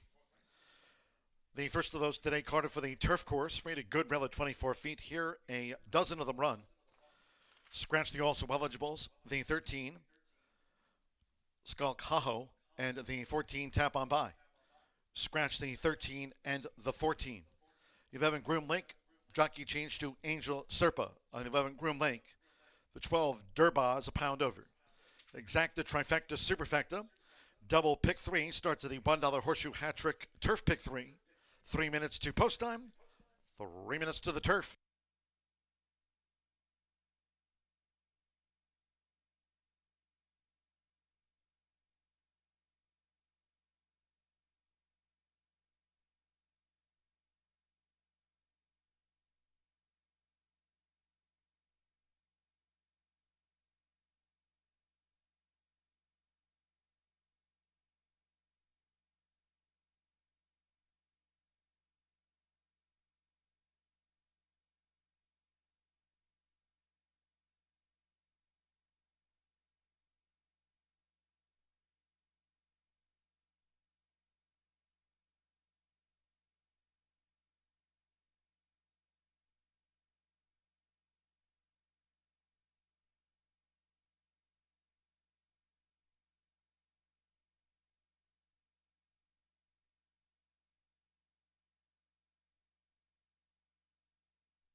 Less than 1 minute to post time.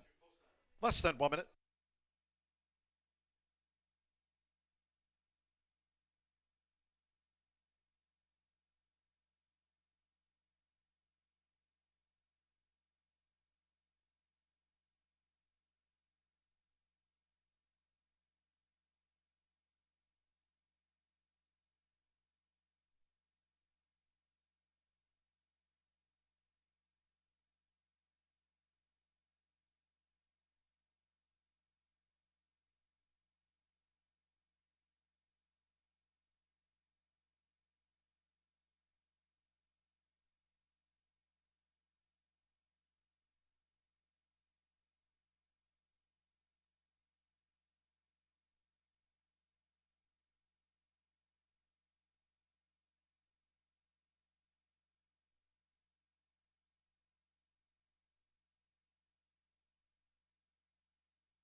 The horses are approaching the starting gate.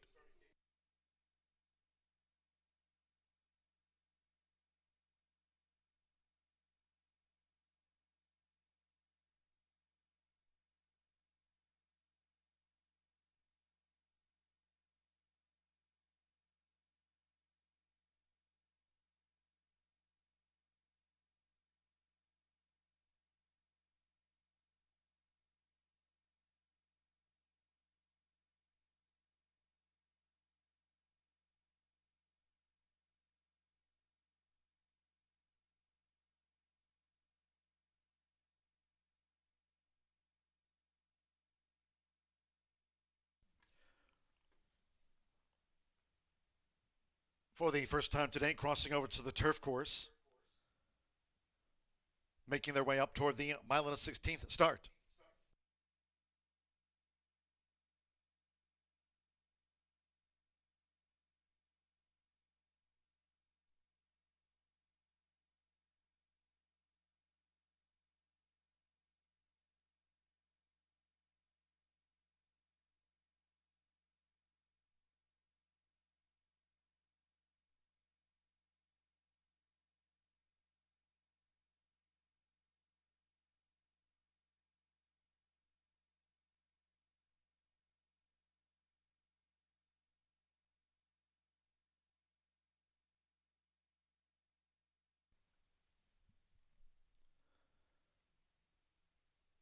The horses have reached the starting gate.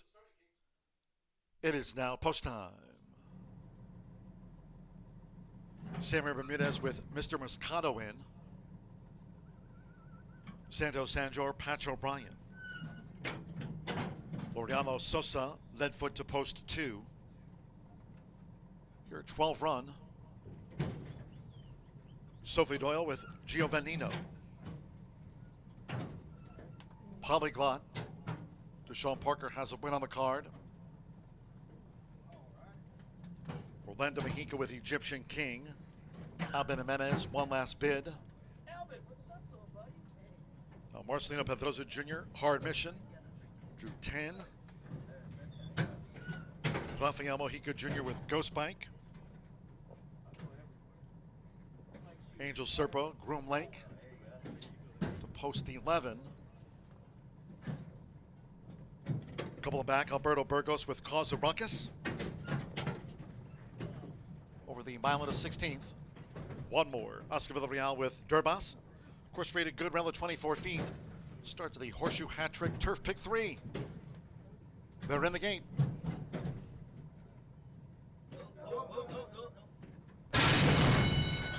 They're off. Nice line out. Toward the inside, Mr. Moscato with lead foot. One last bid is right there vying for the early lead. Ghost Bike also attends the pace. An early bid on the outside by Hard Mission. So they make their way toward the first turn. It's Ghost Bike with Mr. Moscato. Right there, one last bid as Durbas strides up on the outside. And Hard Mission also in the leading quintet with Giovannino running in 6th. On the outside is Groom Lake a wide 7th, but up close they have 6 furlongs to go, and they're very well grouped. And then comes Leadfoot with in between horses Cause a Ruckus. Egyptian King is in the back half of the field there with those white blinkers. And then toward the inside comes Polyglot, and Patch O'Brien trails the dozen. The opening quarter covered in 22.52 seconds. Making this run toward the half-mile pole with Rafael Mojica Jr. Ghost Bike generates the pace to Durbas staying close. Mr. Moscato has the black cap with Hard Mission running in 4th. Then comes on the far outside Groom Lake in 5th, but wide both turns Groom Lake as Giovannino starts to gain between horses now. Giovannino making headway for Sophie Doyle. One last bid, and then comes Cause of Ruckus, Egyptian King, Leadfoot, Polyglot, and finally Patch O'Brien. Half mile, 46.70 seconds. It's Ghost Bike as Hard Mission is creeping in for Marcelino Pedroza Jr. Hard Mission going for the quarter pole. Hard Mission has taken a short lead from Ghost Bike at the turn in. Right there is Polyglot, and on the outside, coming with a sweep, Giovannino. Also in between horses, Mr. Moscato, Cause of Ruckus, Leadfoot toward the rail. Hard Mission went to the front. It's Hard Mission. One last bid with the rail. On the outside, Mr. Moscato, Ghost Bike, and then on the front side, Cause of Ruckus as they come inside the final 16th with Marcelino Pedroza Jr. Hard Mission. Hard Mission to win by 2.5 from one last bid. Third's close, Polyglot with Mr. Moscato. Patch O'Brien found his best stride too late, and then came Cause of Ruckus and Leadfoot Let home the rest.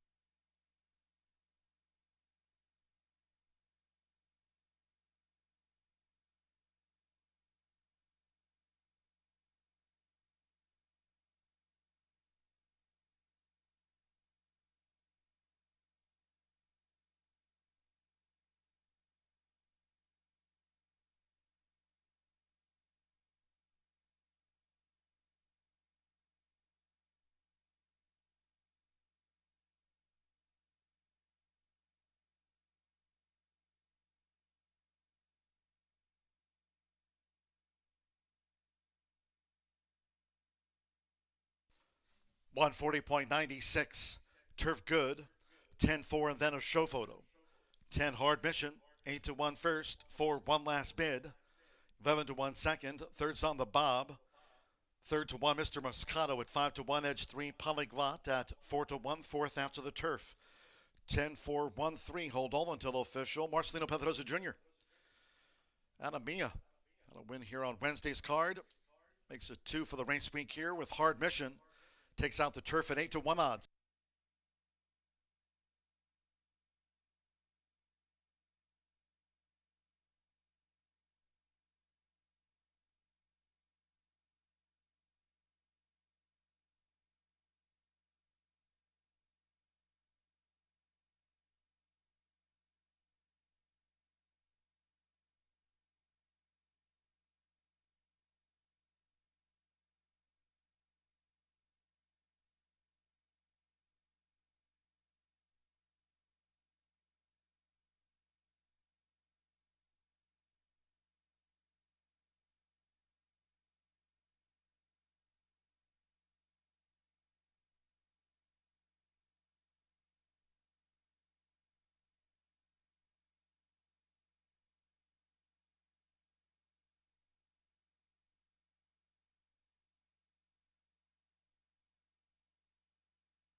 Race 4 official.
Stepping into the Murphy Trailer Sales Winner's Circle is the number 10 Hard Mission with Marcelino Pedrosa Jr.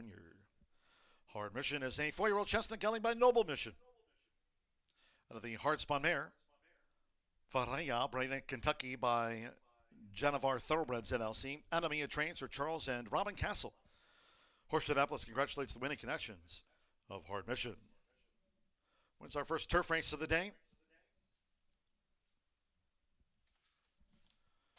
Pays out on 8-1, 10-4 exacto, $186.80. The 50-cent pick 3, 7 with the 4 with the 10 Hard Mission. 50-cent pick 3 returned $90.90. The 50-cent trifecta, 10-4-1, $611.35. 4-10 double, $62.60. And the 10-cent superfecta, 10-4-1-3, Polyglot ran fourth. 10-cent superfecta paid $422.98. 12 ran. Course good, 140.96. Fifth race, will be a sprint. Scratch the 5 Goshen, 7 Whiskey Sis, and the 8 Smooth Justice. Scratch the 5, 7, and 8 from the Thursday race card. Exacta Trifecta Superfecta. Double pick 3, and sprint starts the 50-cent Late Fire 5, no carryover. Main track fast. Turf course good, rel at 24 feet. The 4th race just went at 140.96 over the turf course. Fast track, post time for the sprint in 19 minutes at 4:24 post time.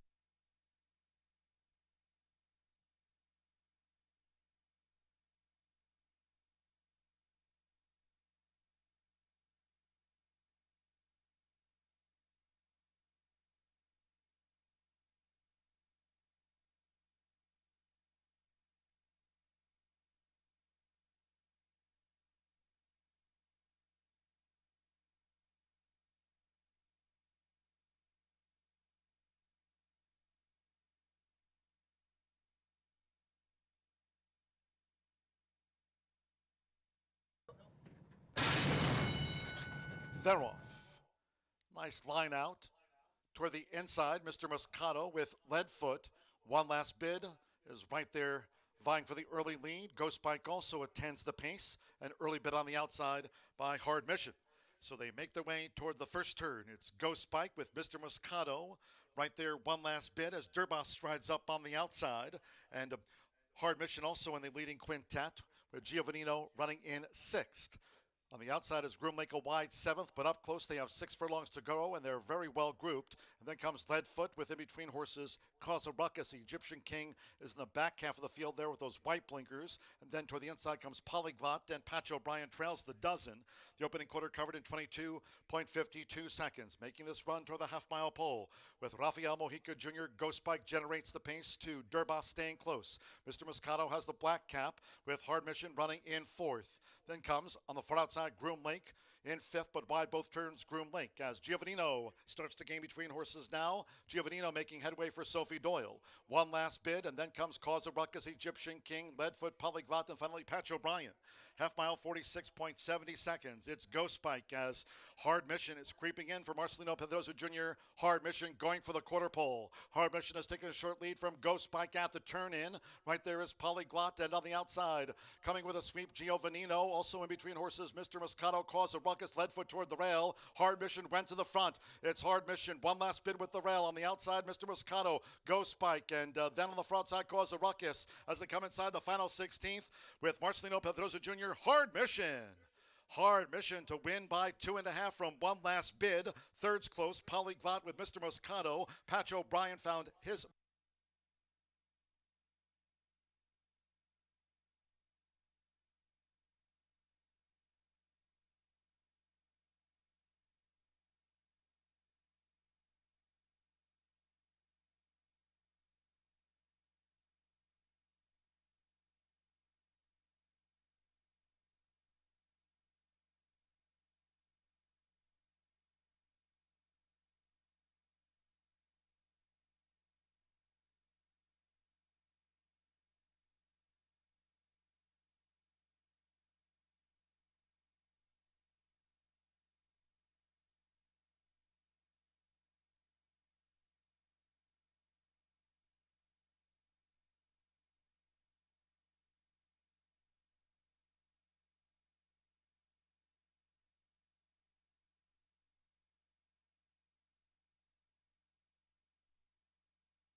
just about the midway point of our Thursday card here at Horseshoe Indianapolis. Kicking off the late Fire 5, scratch number 5, Goshen, number 7, Whiskey Sis, and number 8, Smooth Justice, out of the upcoming 5th event in here, where we will go 6 furlongs for 3-year-old fillies, all looking for the victory at the $5,000 claiming ranks in here. With those scratches, we've got a heavily backed favorite in Tizzy Jojo, who I think is beatable. Beatable by many standards, and a horse that, frankly, is one that I am going to play against in here. So let's take a look at another horse that I prefer over your heavily backed favorite, Berea. Alberto Burgos and Randy Klopp in here. This 5-year-old mare for Prayer for Relief hasn't been seen since August 8th. She's been given some time off after dominating a field of 8 at a very similar class level, the same class level as this one, and she made quick work of that group. She went off at 8-5, ran like a 1-5 shot, and was certainly a gift on that day. Before that, she ran a good second in the slop, losing behind Hard Truth Wins, who's gone on to win since then as well. So Randy Klopp can have him cranked and ready to rock and roll despite any layoffs or any gaps in the workouts. I don't fear those. A couple weeks ago, he had 2 horses off of long layoffs and very minimal works, and they both came back to run excellent. I think that could be the case again with Berea.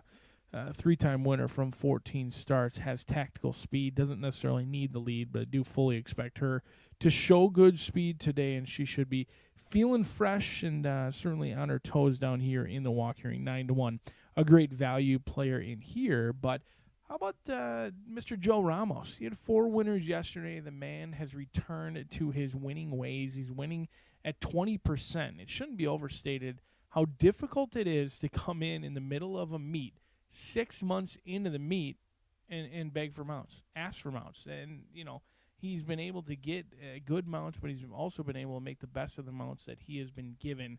And really, it would have been interesting to see where he would have landed in that rider standings had he been here the entire meet. So we have certainly welcomed him back with open arms, as has many owners and trainers, including Randy Klopp. Those two teamed up for a ton of wins last year, and they've picked up right where they left off. Jockey-trainer combination at 27% right now, and Wild Tappet is going to get some pace to chase because Randy Klopp has 2 sorts of horses in here. Berea is going to be on the lead. Wild Tappet's going to try and run him down late. We'll see how that plays out. Unfortunately for her, she hasn't always gotten the pace set up. She is a victim of paceless races very often, and that is why she is winless on the year. Hopefully the 6-year-old mare can get into gear a little bit earlier than she has been. But let's take a look at this late Fire 5. We're going to key in on those 2 horses. Going to pitch your 3-5 morning line. Tizzy Jojo.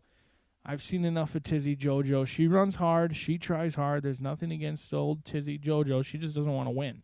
At 4 years old, she does not want to win races. She comes back on short rest. I think she's a play against in here. Race number 6 on the turf course. Optional claimers going 1 mile.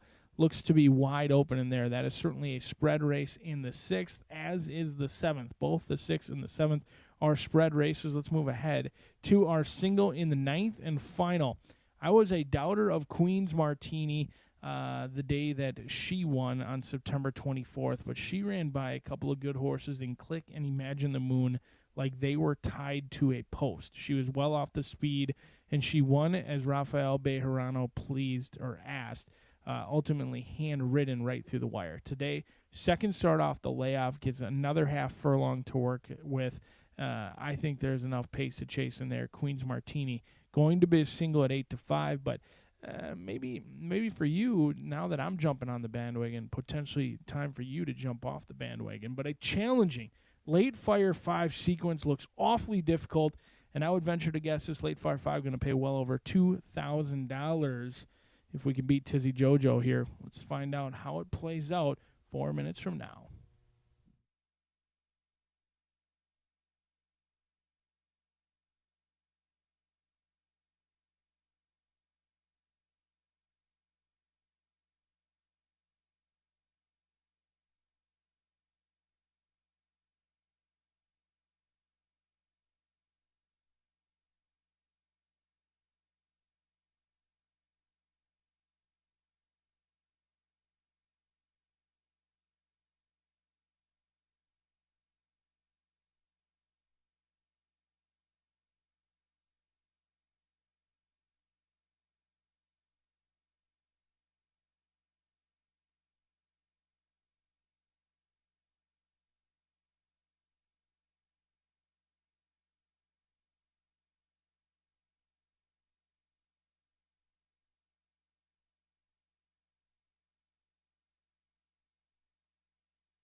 The horses stepping onto the track now for the 5th race. This fillies a mare sprint at 6 furlongs. A field of 6. Scratch the 5 Goshen, 7 Whiskey Sis, and 8 Smooth Justice. Scratch the 5, 7, and number 8 from the sprint. Exacta, trifecta, superfecta. Double pick 3 and start to the 50-cent late fire 5. Under sunny skies, main track fast, turf course good, relative 24 feet. On parade, race 5 is 2 minutes away.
Less than 1 minute to post time. Start to the 50-cent late fire 5. You have less than 1 minute.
Late scratch, number 6, ZZ's Red.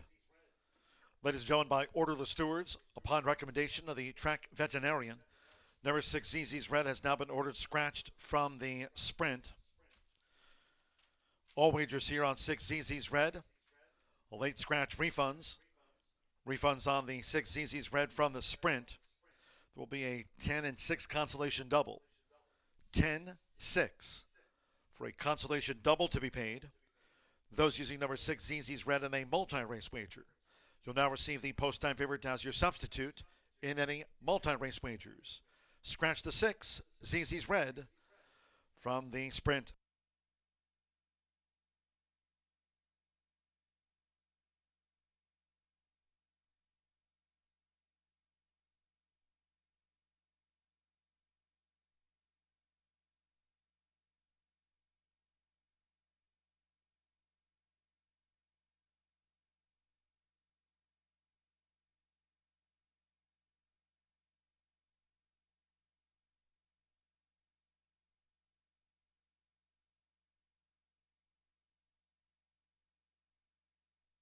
The horses are approaching the starting gate.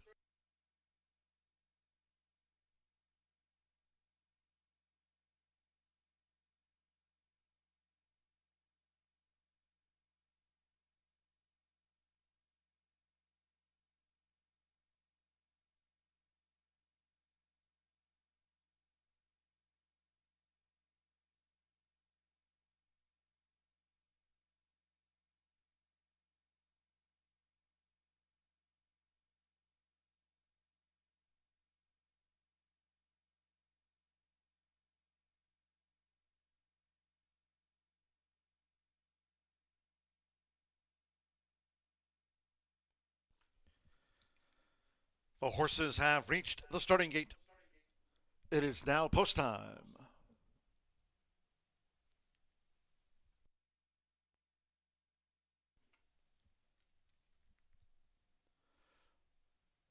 They're going in. Yomari Carreo with Wicked Ecstasy. Now Joe Ramos, Wild Tappet coming up. Wild Tappet joins Wicked Ecstasy. Economic Hangover leading jockey Fernando de la Cruz with 68 wins here this season. There's Berea, Alberto Burgos with 67 wins at the meet. There's that late scratch on 6, ZZ's Red. The 6 is a non-runner. One more, Santo Sanjor with Tizzy Jojo. 4-5 favorite, Tizzy Jojo. Start here the late pick 5. Under sunny skies, fall-like day, fast, turf course good. Here comes the 5th. They're in the gate. They're off. Tizzy Jojo broke smartly there for Santo Sanjor. Good start too for Berea. Then toward the inside is Wicked Ecstasy with Wild Tappet and Economic Hangover, the trailing trio, as Berea has the speed to lead for Alberto Burgos. Berea takes the top from sharp starting Tizzy Jojo, who now follows the leader past the half-mile pole, with Economic Hangover and the black cap running in third, while 2 clear from Wicked Ecstasy and Wild Tappet trails the filly and mare's sprint. The opening quarter in 22.82 seconds with 3 furlongs to go. Tizzy Jojo. Tizzy Jojo on the outside of Berea, and they take this battle toward the quarter pole, where Tizzy Jojo now has gained the advantage from Berea, who tries to respond to Tizzy Jojo. Economic Hangover, Wild Tappet, and finally Wicked Ecstasy as they straighten away. Tizzy Jojo spins them in. Tizzy Jojo clocked a half mile in 45.93 seconds as Sando draws the sword, a switch of the crop, and Tizzy Jojo maintains a 5-length lead into the final half furlong from Wild Tappet, is disputing second with Economic Hangover. Tizzy Jojo's gone. Tizzy Jojo. Tizzy Jojo sharp by nearly 7 from Economic Hangover. Wild Tappet finished third.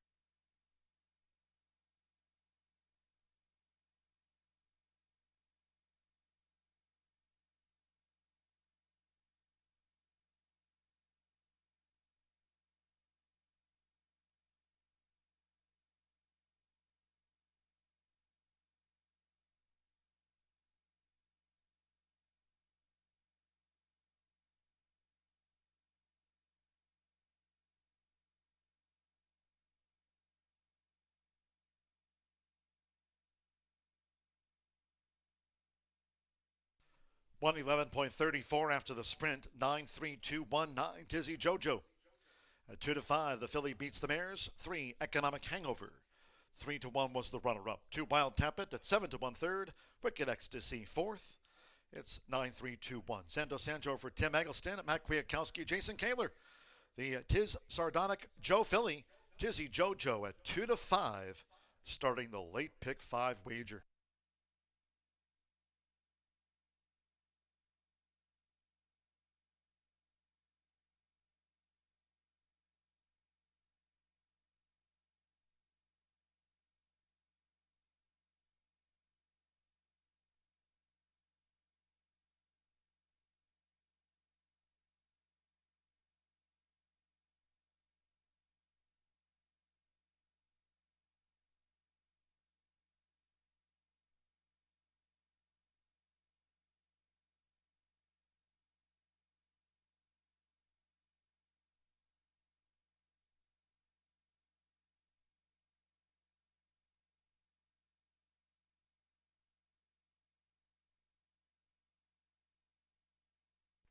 Returning to the Murphy Trailer Sales Winner's Circle, number 9, Tizzy Jojo with Sando Sanjor. Tizzy Jojo is a 4-year-old bay filly by Tiz Sardonic Joe. At a Quiet Illusion by Quiet American, bred here in the Hoosier State by Marvin A. Johnson, her Indiana breeder. Tim Eggleston trains for Matt Kwiatkowski and Jason Kaler. Horseshoe Indianapolis congratulates the winning connections of Tizzy Jojo, and race 5 is official.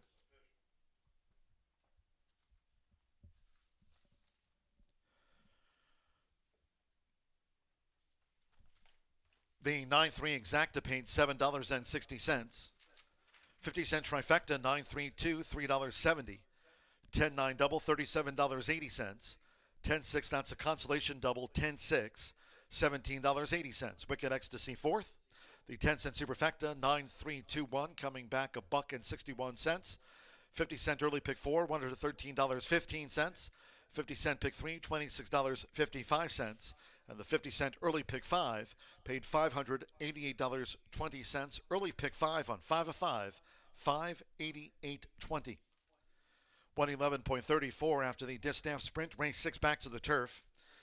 And in the Distaff Turf Mile, scratch the also eligibles. 13 Lucky Anna and 14 A New Piece. Scratch the also eligibles. No changes in the body. 12 run, exacta trifecta superfecta, 10-cent pentafecta. The 10-cent Grand High 5 featured on the Turf Mile, double pick 3 and late pick 4 start. Post time will be in 22 minutes at 4:57. Again, reminding all Horseshoe Indianapolis fans, no live racing here Friday, Saturday, Sunday, nor this upcoming Monday. Next Thoroughbred and Quarter Horse card is on Tuesday. Tuesday post time at 2:10 p.m. Eastern. And once again, Horseshoe Indianapolis Casino, gaming, sports betting, entertainment, and more. Horseshoe Indianapolis Casino here, open 24/7.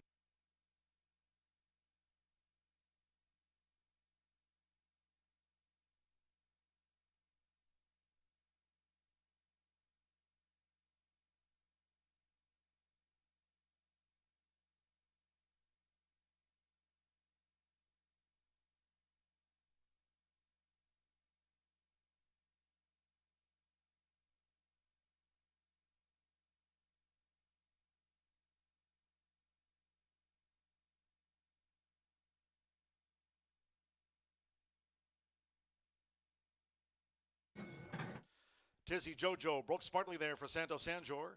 Good start, too, for Berea. Then toward the inside is Wicked Ecstasy with Wild Tappet and Economic Hangover, the trailing trio, as Berea has the speed to lead for Alberto Burgos. Berea takes the top from sharp starting Tizzy Jojo, who now follows the leader past the half-mile pole with Economic Hangover and the black cap running in third, while 2 clear from Wicked Ecstasy and Wild Tappet trails the filly and mares sprint. The opening quarter in 22.82 seconds with 3 furlongs to go. Tizzy Jojo.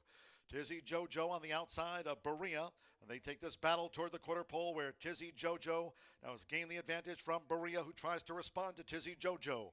Economic Hangover, Wild Tappet, and finally Wicked Ecstasy as they straighten away. Tizzy Jojo spins them in. Tizzy Jojo clocked a half mile in 45.93 seconds as Sando draws the sword, a switch of the crop, and Tizzy Jojo maintains a 5-length lead into the final half furlong from Wild Tappet, is disputing second with Economic Hangover. Tizzy Jojo's gone. Tizzy Jojo. Tizzy Jojo sharp by nearly 7 from Economic Hangover, while Tappet finished third.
Indiana Champions Day, presented by Indiana Breed Development, is Saturday, October 26th at Horseshoe Indianapolis. Racing starts at 12 p.m., featuring the state's top thoroughbreds and quarter horses. Meet Indiana Pacers legends, register for $3,000 mega bets, enjoy a free cigar, and relax in massage chairs as the track hosts Pink Out to support Indiana women in need. It's all happening Saturday, October 26th at Horseshoe Indianapolis, just off I-74 at exit 109 in Shelbyville.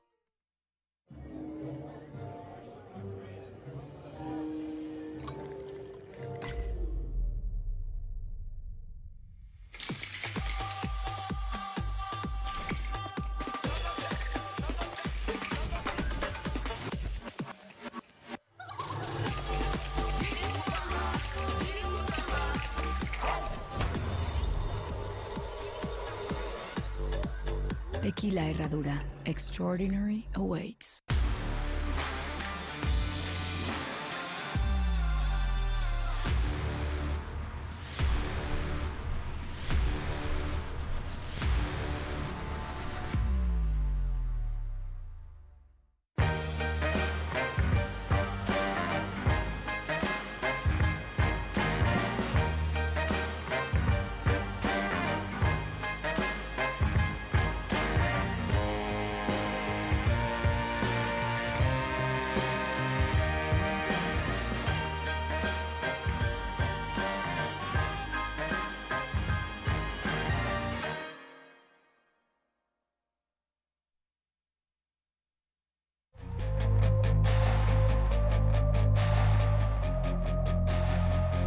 Cowboy Culture is the only son of quality roads standing in the state of Indiana.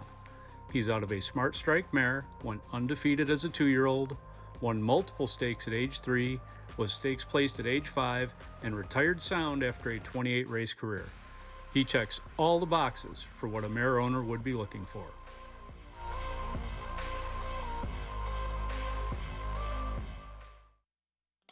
Feel the excitement with TwinSpires.com, the official betting partner of the Kentucky Derby and Breeders' Cup.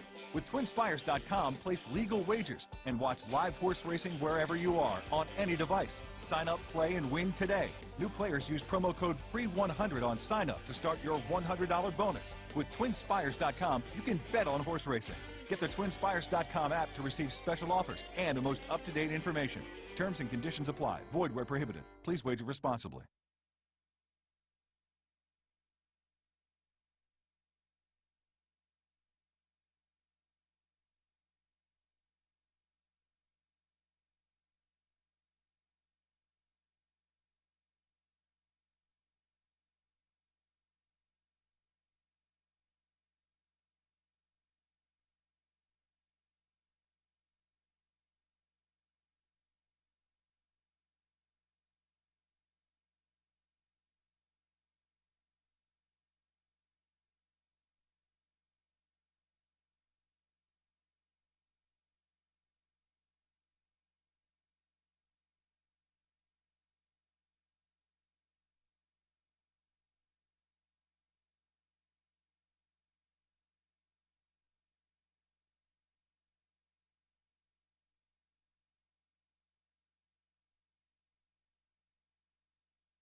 Eleven minutes to race 6 here at Horseshoe Indianapolis. We have a filly mare, 3-year-old and up, starter optional, claiming for 13.5.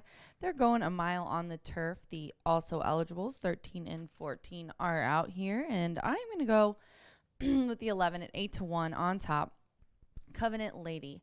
Andrea is aboard for Tony Granitz. This is a 6-year-old mare who knows her way around the track. She hasn't really done much here in 2024, but she is going down to a starter optional, a lot easier. She finished 3rd last time as a beaten favorite, and when Tony is the beaten favorite, he's 21% next out. Also, turf tries are very, very good, his turf percentages as well, and he's 18% when his horses are taking kind of layoff like this, a couple month layoff. Now, the reason why I really love Covenant Lady is every single one, well, I'm sorry, that's the 10, but all 5 of her wins have been, 3 of them have been on turf, and the other 2 have been at the distance. So she likes the mile, she likes routing, even though she did run a 5.5 last time. I think easier and back to the distance that she has the most wins at is going to be the case. But yeah, Indiana turf, definitely. She even finished 3rd, 2 back in allowance optional claim ring after she was bumped at the start. Then I'm going to go to the favorite, and that is the 4-5 Polka Polenta. Polka Polenta gets Fernando de la Cruz in the irons for trainer Joe Davis. She put up a very nice speed figure last time of 83 at today's distance and surface of a mile. She won by almost 3 lengths from an inside trip. An allowance optional claim for 40. She's got really good early speed. She also has 8 of her 9 wins have come at a mile distance as well. But yeah, that recent speed figure in an allowance and now going to a starter optional claiming, definitely see why she's the favorite in this field. The inside as well is hot for routing on the turf. It's been pretty even, but post positions 6 and inside have been reported to be really, really well. But I like Covenant Lady. I think that Tony's got a good shot for a double here as well. But then I'm going to round it out for my trifecta spot with the 10 at 10-1. Zig Zappa. Albin Jimenez is aboard for Jamie Grubbs. This is a 5-year-old mare who last time in a starter optional claimer at Belterra ran the distance and surface and won, claiming for 8 at Belterra in August. One as well. This horse is pretty versatile, can be right there on the pace or come from pretty far off. She's been running against Harvey's Princess and Lucky Anna, a couple in here. Well, not Lucky Anna, she was the AE. But this is the horse that I put in and I thought would be a little bit lower in odds. All 6 of her lifetime wins have been at the flat mile. So I think that she's going to do well here as well, being that she loves this distance. 11-1-10 here for me in the 6th race. I'm going to go on top with Covenant Lady and Tony Granite's Andre Ua in the irons for my top selection here in the 6th. We're just 7 minutes to post. Good luck.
The Fillies Mares Cole Postford now for the 6th race.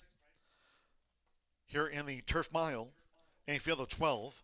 Scratch the also eligibles. 13 Lucky Anna and 14 A New Piece. Scratch the also eligibles. The dozen of the body run. Exacta Trifecta Superfecta. 10-cent Pentafecta wager here on the Turf Mile. Double pick 3 starts the late pick 4. 3 minutes to post time. 3 minutes.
Less than 1 minute to post time.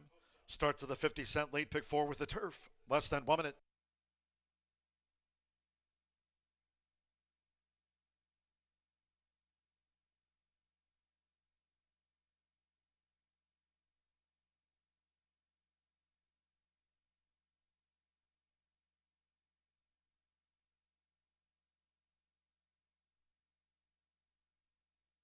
The horses are approaching the starting gate.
The horses have reached the starting gate. It is now post time.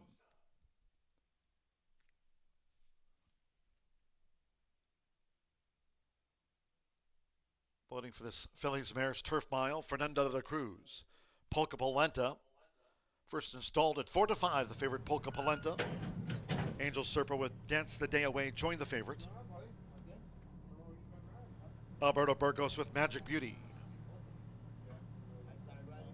Jane Elliott, Tough as Nails to post 8. Here a dozen of them run. Johnny McKee with Harvey's Princess drew 3. Samuel Bermudez with Skippin' Justice. Here horse 1, Drone View. Course here is good, around 24 feet. Eder Martinez with Kick Out the Jams. Blue, white diamonds and a white cap. Albin Jimenez with Zig Zappa. Free time, Sando Sanjor on the Thursday score sheet. Free time coming up. Andres Aloha with Covenant Lady. Getting Tipsy. Have Roman. Getting Tipsy. And one more. Fernando Jara with De Lovely to make up the 12 over the mile. Polka Polenta 4-5 favorite. All in. Ready. And they're off. Polka Polenta broke sharp. Real sharp for Fernando de la Cruz. Polka Polenta with Magic Beauty coming with an early bid to take on Polka Polenta as they race toward the first turn. De Lovely strides up on the outside into third. Here in the early stages, Getting Tipsy running in fourth. Dance the Day Away is fifth. Tough as Nails sixth and over toward that rail there at 24 feet as they bank into the first turn. And then saving ground toward the inside is Harvey's Princess as they make this run to the back of the course. Tough as Nails with Zig Zappa, Covenant Lady. Then comes Free Time running in 10th. Skippin' Justice and Kick Out the Jams has dropped back to trail the dozen as they make this backstretch run.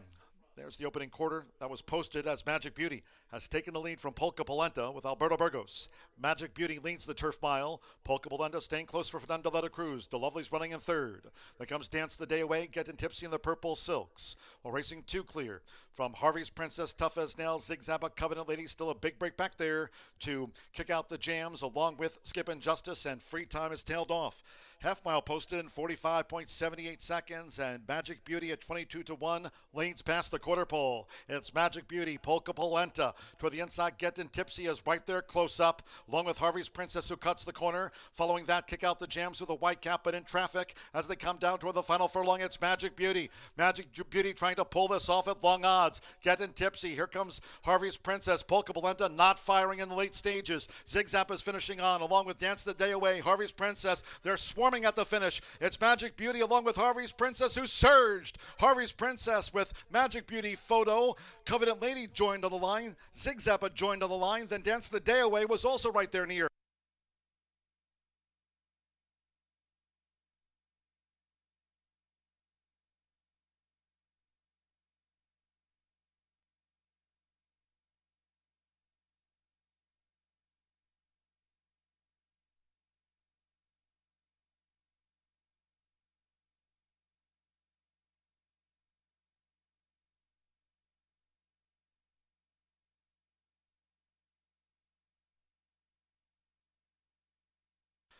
135 flat after the Phillies Mares Turf Mile. Photos all around after the running of race 6. Hold all tickets. Photo finish.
Three, 2, 11, 10, 7 after a close finish to the Phillies Mares Turf Mile. In fact, it's a place dead heat. They've posted that now, 2 and 11, dead heat for place.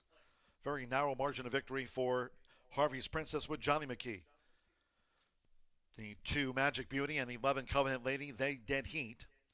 10 Zigzappa was 4th and also right there. 7 Dance the Day Away was 5th. Dead heat for 2nd between 2 and 11. It's gone to 3 Harvey's Princess and Johnny McKee. Harvey's Princess is a 6-year-old bay mare by Cairo Prince out of the Pure Prize Mare. Gellion by, bred in Kentucky by Harvey A. Clark, Paul Braverman, Sebastian Murat, and Steve Shahinian, her Kentucky breeders. Marcela Salas trains for Froilan Garcia. Horseshoe Indianapolis congratulates the winning connections. Harvey's Princess was 6-1. 2 and 11, dead heat for place.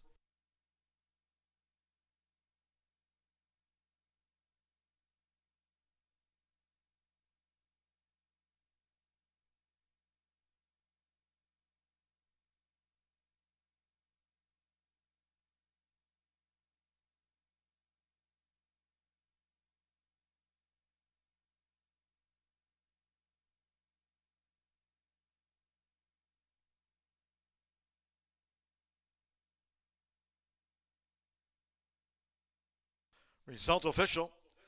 With the place dead heat, we'll have a couple of winning exacta, trifecta, superfecta, pentafectas, a lot of pays.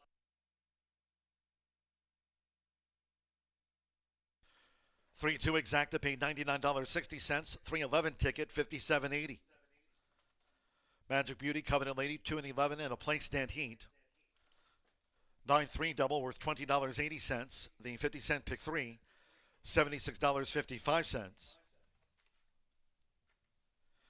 Be a pentafecta carryover of $2,644. We've got that going on the 7th race turf sprint, $2,644 for a 7th race Grand High 5 carryover. Now to those trifectas.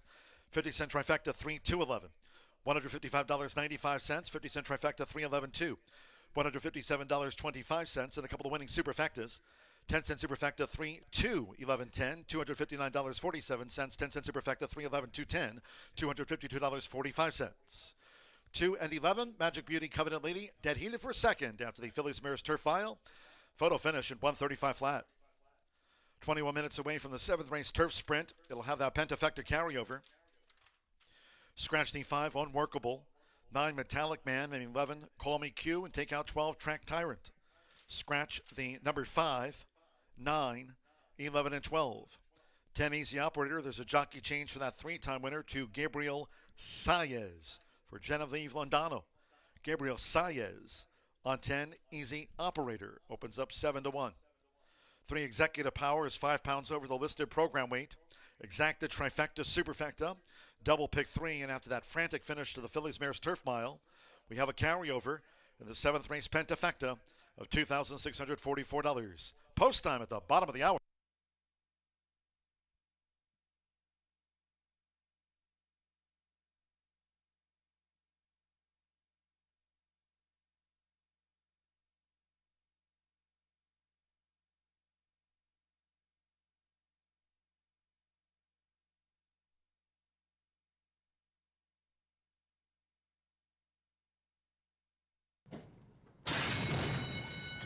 And the rough.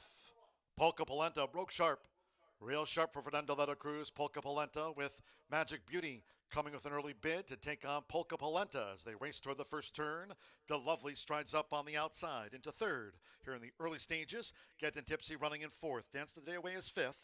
Tough as Nails sixth, and over toward that rail there at 24 feet as they bank into the first turn. And then saving ground toward the inside is Harvey's Princess as they make this run to the back of the course. Tough as Nails with Zig Zappa, Covenant Lady. Then comes Free Time running in 10th. Skip Injustice and Kick Out the Jams has dropped back to trail the dozen as they make this backstretch run. There's the opening quarter that was posted as Magic Beauty has taken the lead from Polka Polenta with Alberto Burgos. Magic Beauty leads the turf mile. Polka Polenta staying close for Fernando Letta Cruz. De Lovely's running in third. Then comes Dance the Day Away, Getting Tipsy in the purple silks. While racing 2 clear from Harvey's Princess, Tough as Nails, Zig Zappa, Covenant Lady. Still a big break back there to Kick Out the Jams along with Skip Injustice, and Free Time is tailed off. Half mile posted in 45.78 seconds, and Magic Beauty at 22-1 leads past the quarter pole. It's Magic Beauty, Polka Polenta toward the inside. Getting Tipsy is right there close up, along with Harvey's Princess who cuts the corner. Following that, Kick Out the Jams with a white cap, but in traffic as they come down toward the final furlong. It's Magic Beauty. Magic Beauty trying to pull this off at long odds. Getting Tipsy. Here comes Harvey's Princess. Polka Polenta not firing in the late stages. Zig Zap is finishing on along with Dance the Day Away. Harvey's Princess. They're swarming at the finish. It's Magic Beauty along with Harvey's Princess who surged. Harvey's Princess with Magic Beauty photo. Covenant Lady joined on the line. Zig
What a mad scramble that was, and that is why turf racing is the best, in my opinion. Oftentimes, it's the horse who gets the best trip versus maybe the best horse in there, and certainly number 3 loves to win and got a ground-saving trip down on the inside. We'll see who can navigate their way around this 5-furlong sprint for a very nice purse of just under $50,000. Scratch 5, 9, 11, and 12 out of this event. And I'm going to try a little bit of a price in here. Halloween. No, it's not just a pick on names or because Halloween's my favorite holiday or anything like that.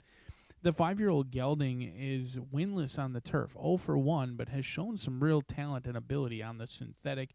I think brings in a good resume over from Belterra, and it's not very often you see too many Belterra horses come into Horseshoe Indianapolis and be live. But our last winner and maybe even our exacta or trifecta all came from Belterra. So they're doing pretty well in here, and Rebecca Moore is hoping that trend will continue.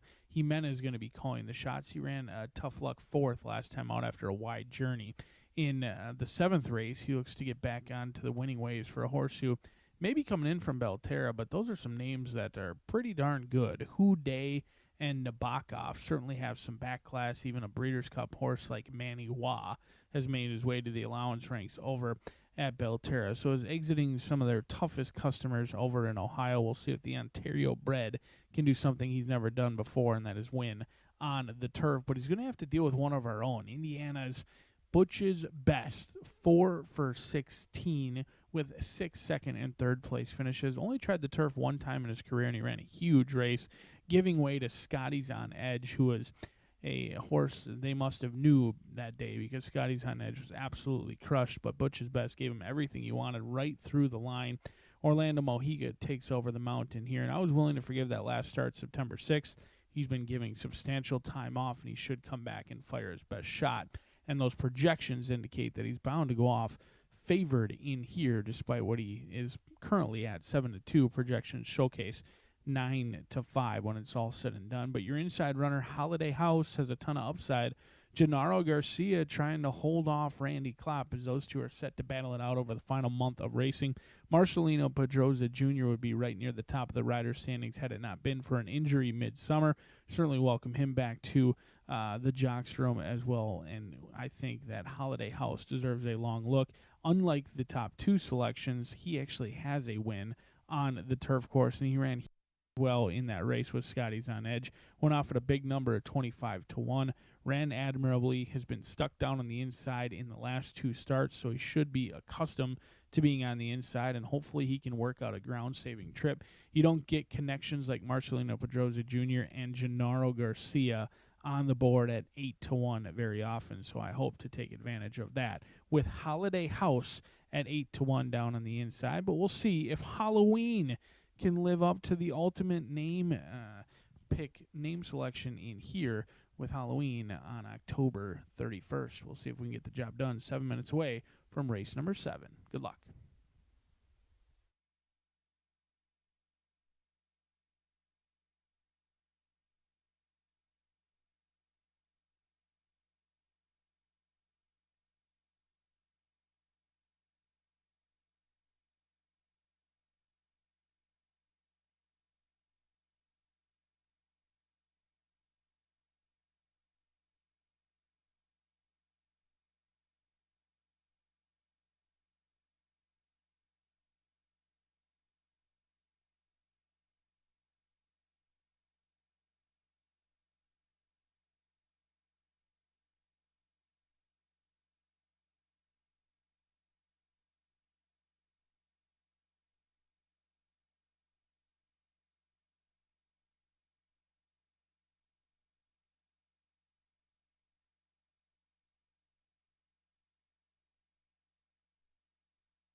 The horses called posted now for the 7th race.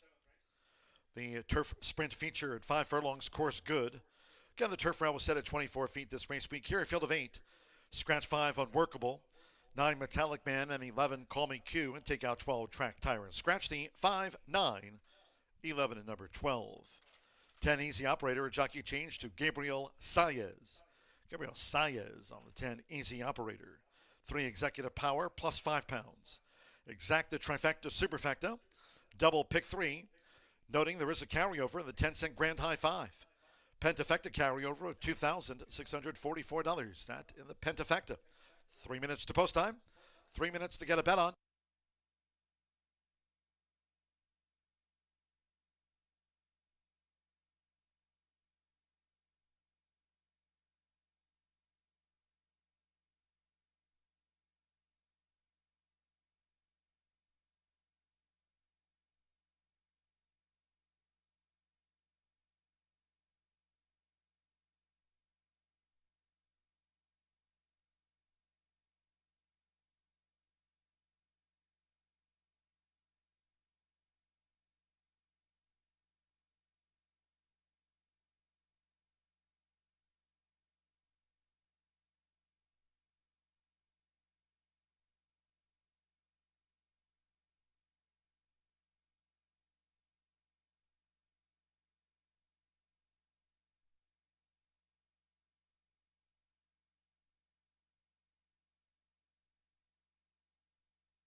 Less than 1 minute to post time. Once again, there is a carryover here in the 10-cent Grand High 5. There's the current Pentafecta pool. Carryover $2,644 in the Pentafecta. Less than 1 minute.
The horses are approaching the starting gate.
Crossing over to the turf course near the sprint start.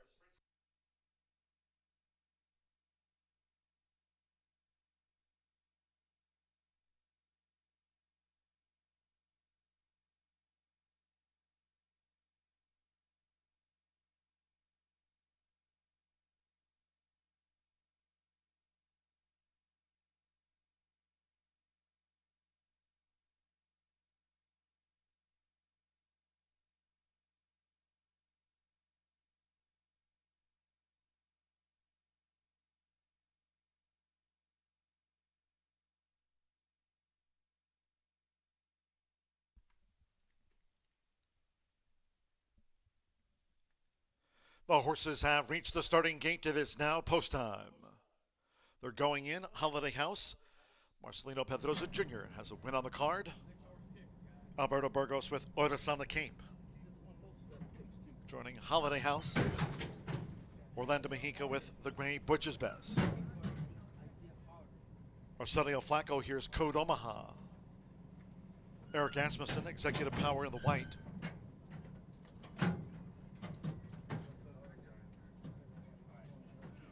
With Fernando Jara bidding up Fade the Noise.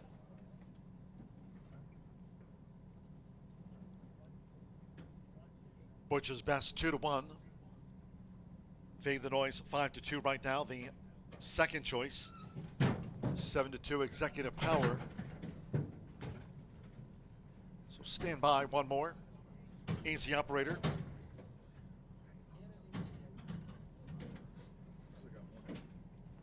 And Easy Operator coming up. Gabriel Saez for Genevieve Londano. It's the turf sprint feature of the day from Horseshoe Indianapolis. All in.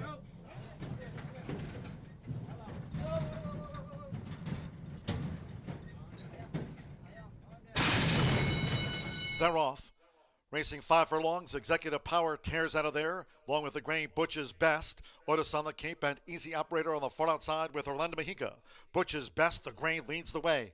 Dashing quickly past the half-mile pole from Executive Power in the white cap with Otis on the Cape. Holiday House is vying for fourth with Easy Operator as they barrel into the far turn. And then farther back to Code Omaha with Fade the Noise and Halloween toward the rail. They're coming toward the quarter pole. It's Butch's Best, Executive Power, Otis on the Cape. Holiday House has the white blinkers in his handy. Easy Operator spun wide in fifth. Butch's Best leads off the turn. And then comes Fade the Noise with Code Omaha, and Halloween is looking to gain toward the inside. Here comes Executive Power, who's charging after Butch's Best. Butch's Best narrowly in front. Executive Power right alongside past the 16th. Holiday House looks to join the battle. Halloween toward the inside. For outside is Fade the Noise showing up late. It's Executive Power and Eric Asmussen. Executive Power driven out from Butch's Best by a half length. Holiday House was third. And then Fade the Noise next with Easy Operator, Code Omaha, and Halloween. They were bunched in behind of the winner.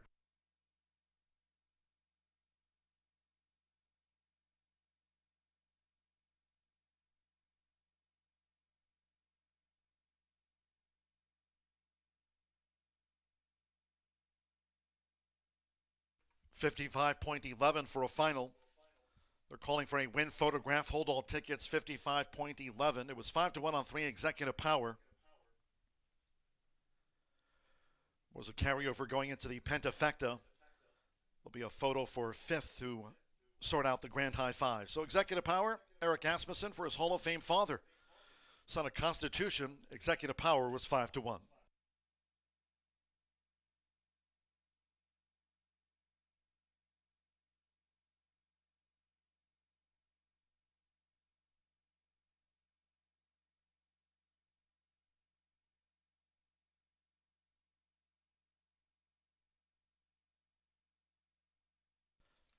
Three, Executive Power confirmed first. 2, Butch's Best. At 6-5 was the runner-up in the turf sprint. 1, Holiday House. At 9-2, third. 8, Fade the Noise. At 5-2, gets into the Superfecta. And 10, Easy Operator for the Pentafecta. 3-2, 1-8-10.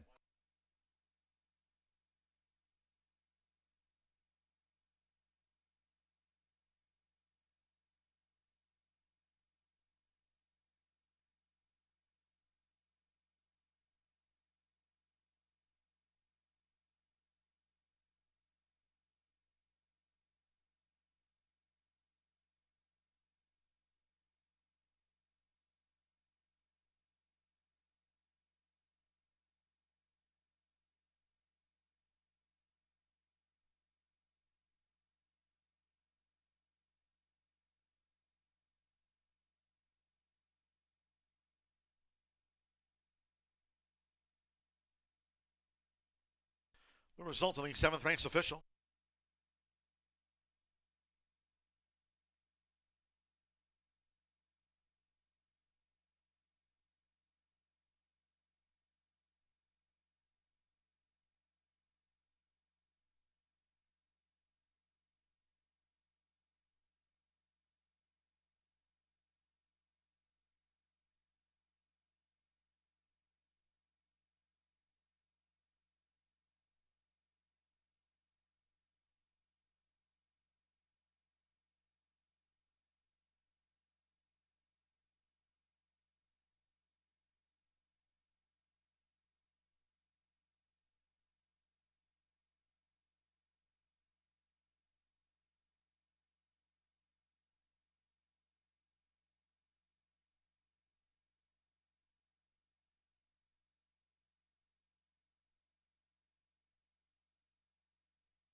And the Murphy Trailer Sales winner circle the 3, Executive Power with Eric Asmussen. Executive Power is a 3-year-old dark bear brown gelding by Constitution. Out of Tis So Sweet by Tisnow. Bred in Kentucky by Kinsman Farm. Trained by Steve Asmussen for Rusty Roberts and Scattered Acres LLC of Robert Garrett. Horseshoe Indianapolis congratulates the winning connections of Executive Power. Takes the turf sprint feature.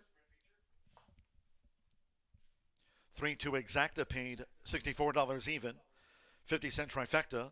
3, 2, 1. 38.40. 3-3 double paid $130.80 with Easy Operator 5th after a photo. The 10-cent Pentafecta result. 3-2, 1-8-10. $63.42. Pick 3 paid $50.40. And with Fade the Noise 4th, the 10-cent Superfecta 3-2, 1-8 returned $18.87. 55.11 for the turf sprint feature. 3 more to go in the 8th race, Maiden Juvenile Miles. Scratch 5, Dirty Talker.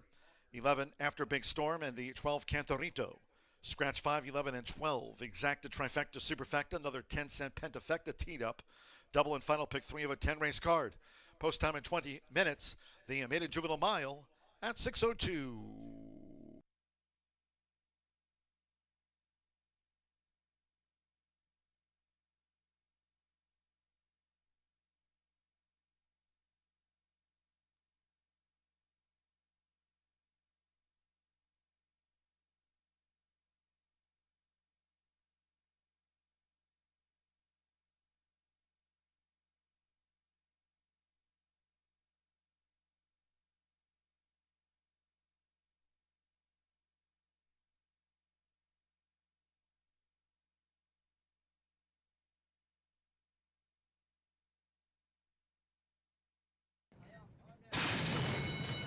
They're off. Racing 5 furlongs, Executive Power tears out of there, along with the gray Butch's Best. Otis on the Cape and Easy Operator on the front outside with Orlando Mejica. Butch's Best, the gray, leads the way. Dashing quickly past the half-mile pole from Executive Power in the white cap with Otis on the Cape. Holiday House is vying for fourth with Easy Operator as they barrel into the far turn. And then farther back to Code Omaha with Fade the Noise and Halloween toward the rail. They're coming toward the quarter pole. It's Butch's Best, Executive Power, Otis on the Cape. Holiday House has the white blinkers in his handy. Easy Operator spun wide in fifth. Butch's Best leads off the turn. And then comes Fade the Noise with Code Omaha, and Halloween is looking to gain toward the inside. Here comes Executive Power, who's charging after Butch's Best. Butch's Best narrowly in front. Executive Power right alongside past the 16th. Holiday House looks to join the battle. Halloween toward the inside. From outside is Fade the Noise showing up late. It's Executive Power and Eric Asmussen. Executive Power driven out from Butch's Best by a half length. Holiday House was third. And then Fade the Noise.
Joe, we're so glad to have you back. Congratulations on your triple the other day. Tell us where you've been and what happened. We're glad that you're okay. I mean, thank you, first of all. And I just had an accident back in Puerto Rico. I was riding bike and I lost the control, went down, and I almost lost my life. And I was out because of the recovery and glad to be here, glad to be back. And for sure, I just feel like blessed to have a life and then came back and do what I love the most, being on horses and being around horses. What was the thing that you missed the most? Because you were gone for most of the year, but you're catching up, baby. You're doing really well here at the end. I mean, what I love the most, what I miss the most, it was like just to be around horses and see my people. They're the ones that make my day, going and happy and like all the people on the backside on the ground. A lot of people, when they see me, they get happy. They give me a bunch of hugs and stuff. And it was absolutely like impressive when I won my first race back, because at some point I thought I'm never gonna be back riding. I thought my career was done. And as soon as I crossed that finish line first, I just start crying inside of my goggles. Well, we're so happy that you're back, and good luck for the rest of the meet. What are you gonna do in the winter? Turfway. Turfway. All right. Good luck, babe. Thank you.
Nine minutes to the 8th race here at Horseshoe Indianapolis, and we have a nice field here.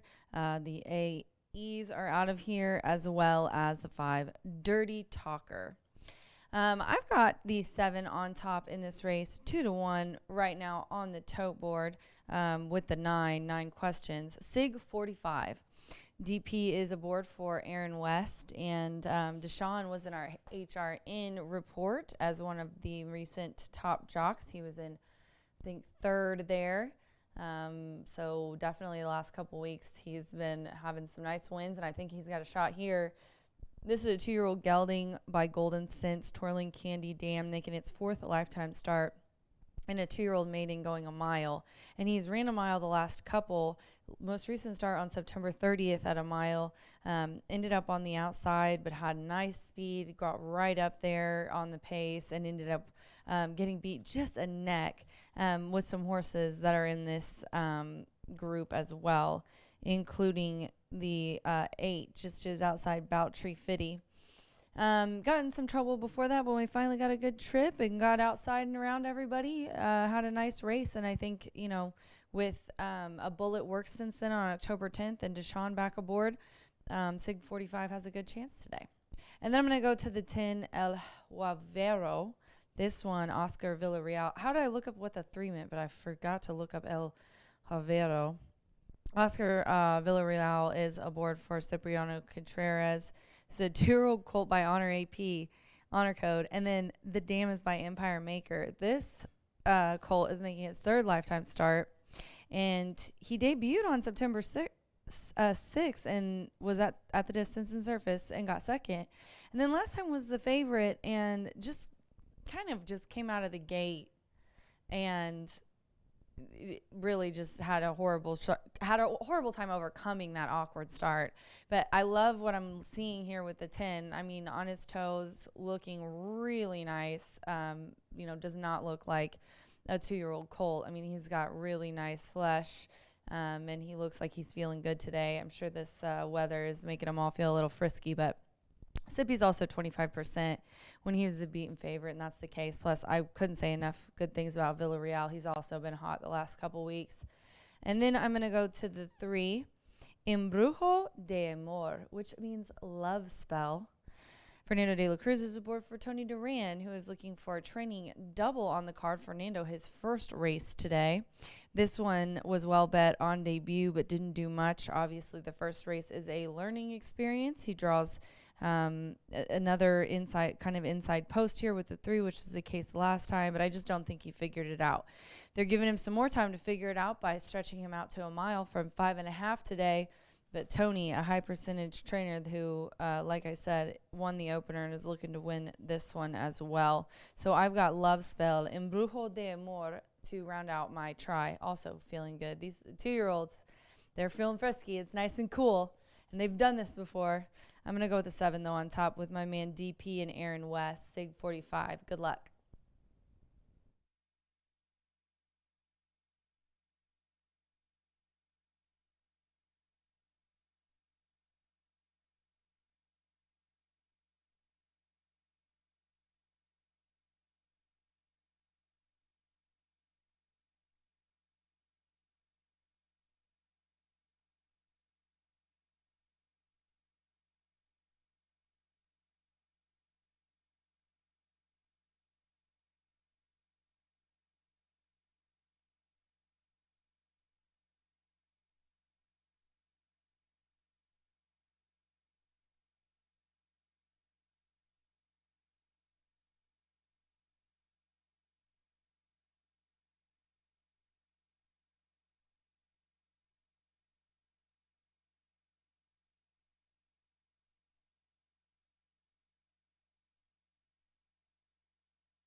The horses stepping onto the track now for the 8th race. This maiden juvenile mile. A field of 9 scratched the 5 Dirty Talker, 11 After Big Storm, and 12 Cantorito. Scratched the 5, 11 and number 12. Exacta Trifecta Superfecta, the 10-cent Grand High 5 Pentafecto wager featured here. Double pick 3. 2 minutes to post time. 2 minutes.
Less than 1 minute to post time. Less than 1 minute.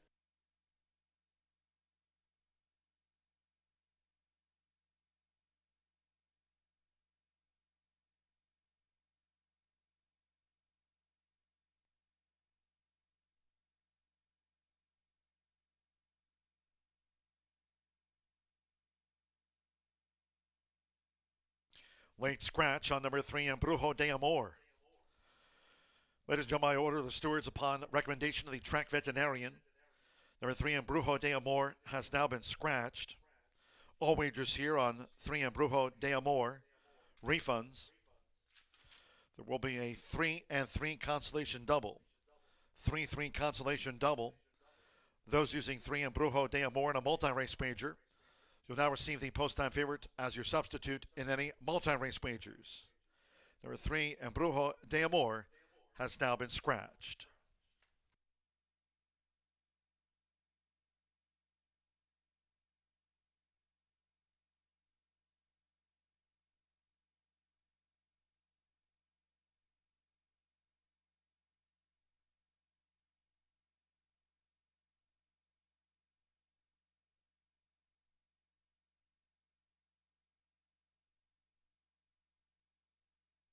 The horses are approaching the starting gate.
The horses have reached the starting gate.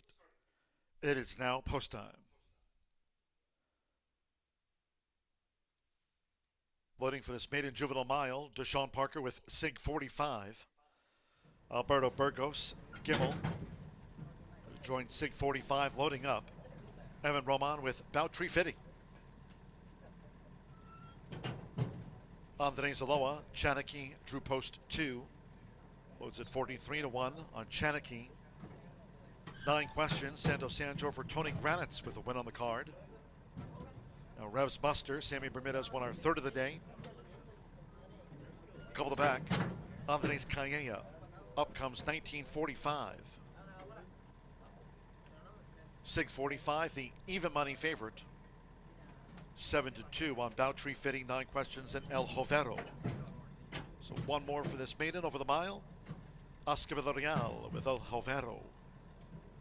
Even money, Sig 45, they're at the post.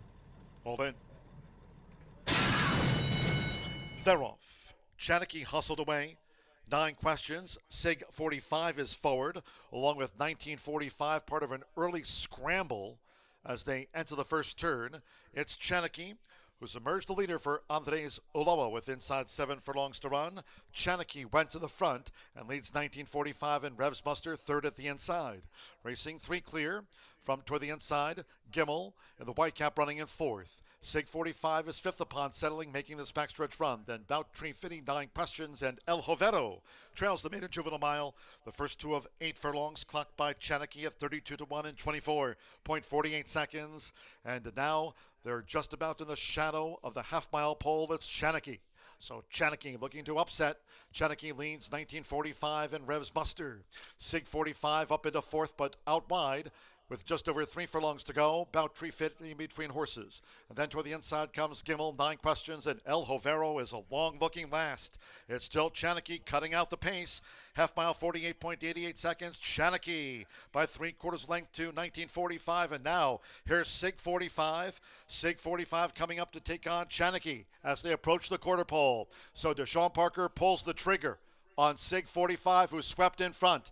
3/4 in 1 minute 15.29 seconds. Sig 45 leads off the turn from 1945 now. Boutry Fitty is charging hard for Evan Roman. Boutry Fitty is getting to Sig 45, lugging in there. Was in front here, coming past the 16th, Boutry Fitty.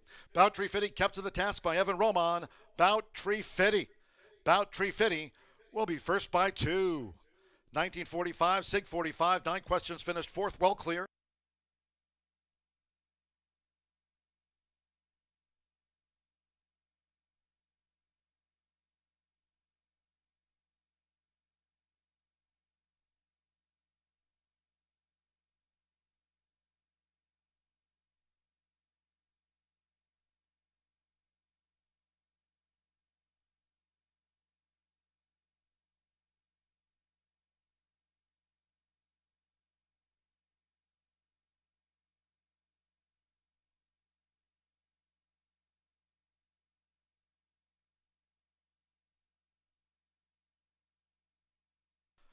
$142.93 after that maiden juvenile mile.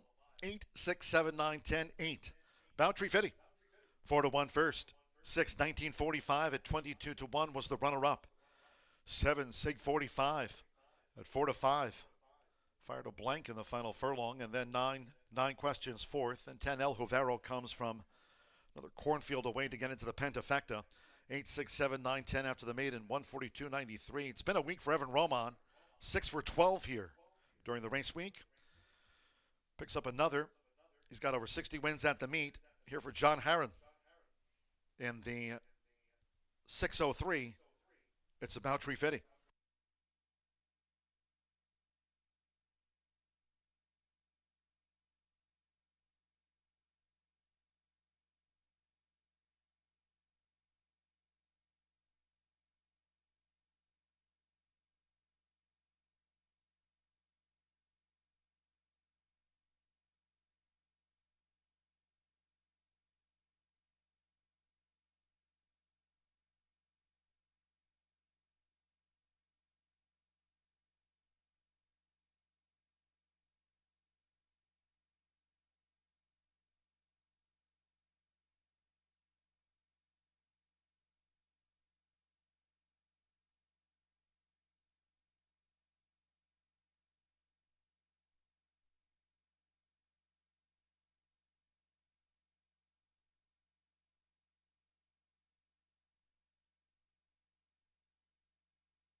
Race ain't official in the Murphy Trailer Sales Winner's Circle. The 8, Boutry Fitty with Evan Roman.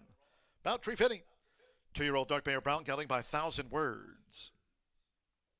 Out of Athena Ballerina by Lionheart. Bred in Indiana by William Austin Nix and South Fork Creek Stables Incorporated. Racing for the trainer. Harron Thoroughbreds LLC, Janet Watt and Charles Watt. Third time was the charm for Boutry Fitty. Takes out the maiden juvenile mile. 4-1 winner.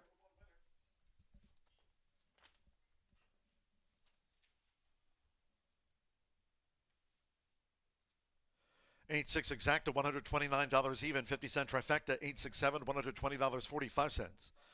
3-8 double paid $93.80. 3-3, that's a consolation double. 3-3, $16.20. 9 questions fourth and was well clear. 10-cent superfecta, 8-6-7-9, $94.10. Pick 3, $312.70 with El Jovero fifth. The 10-cent Pentafecta returned $135.36. 8, 6, 7, 9, 10 for the grand high five after the maiden juvenile mile. 142.93. Still a couple to go. 21 minutes away. Race 9 is next on the docket. In the sprint, there are no scratches and no jockey changes. All 7 run. 7 Fashion Range add 1 pound to the program weight. Exacta trifecta superfecta, 10-cent pentafecta. We start the late double. Post time, 6:35.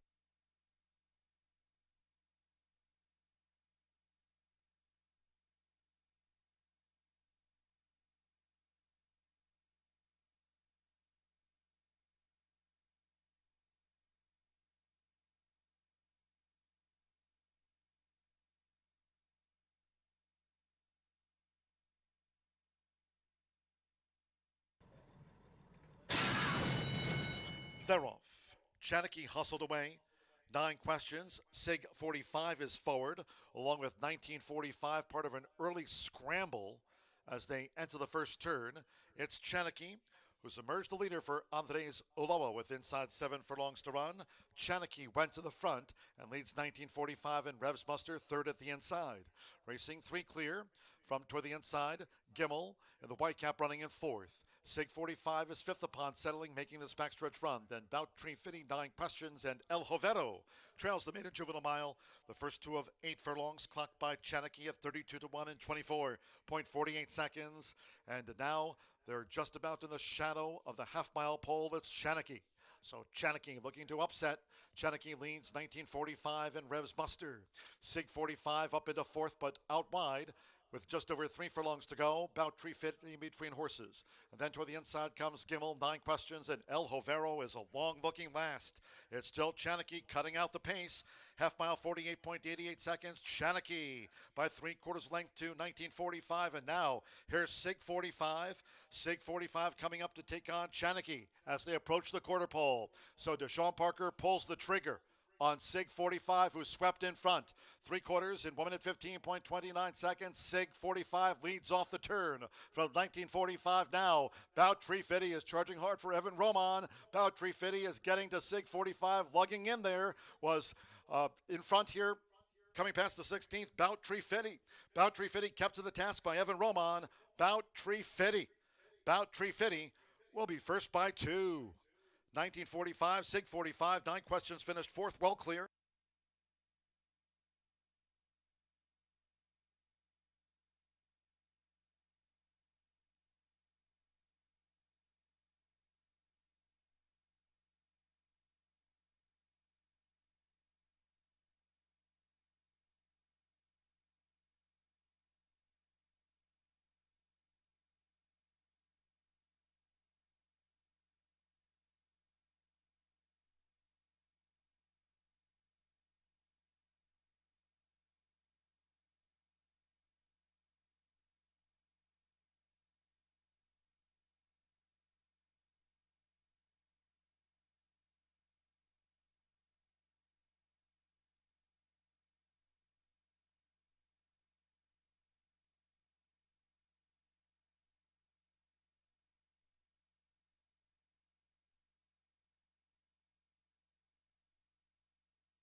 Indiana Champions Day, presented by Indiana Breed Development, is Saturday, October 26th at Horseshoe Indianapolis. Racing starts at 12 p.m., featuring the state's top thoroughbreds and quarter horses. Meet Indiana Pacers legends, register for $3,000 mega bets, enjoy a free cigar, and relax in massage chairs as the track hosts Pink Out to support Indiana women in need. It's all happening Saturday, October 26th at Horseshoe Indianapolis, just off I-74 at exit 109 in Shelbyville.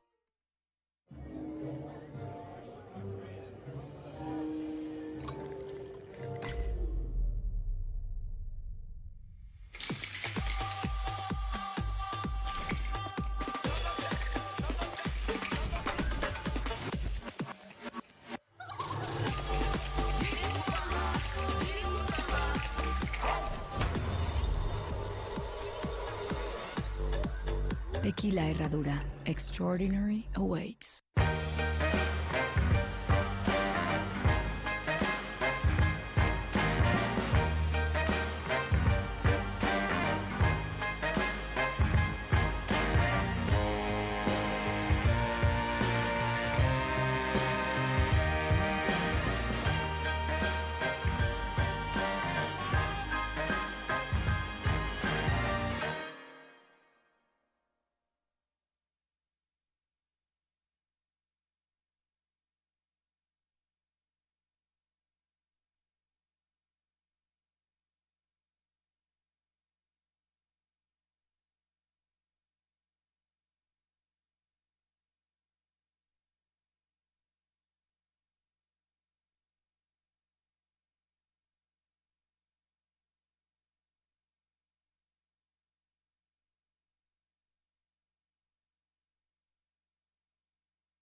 Ten minutes to the ninth race here at Horseshoe Indianapolis. We got an allowance optional claiming for $50,000 here.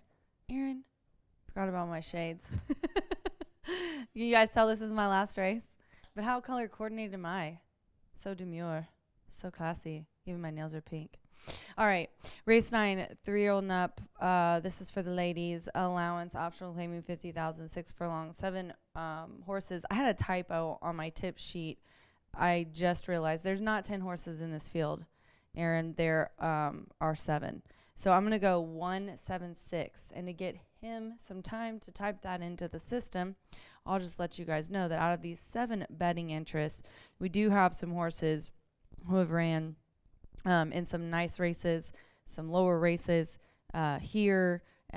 Steve's got one coming from LAD, Hawthorne. I mean, we've just got them all over the place. So this is a very wide open race.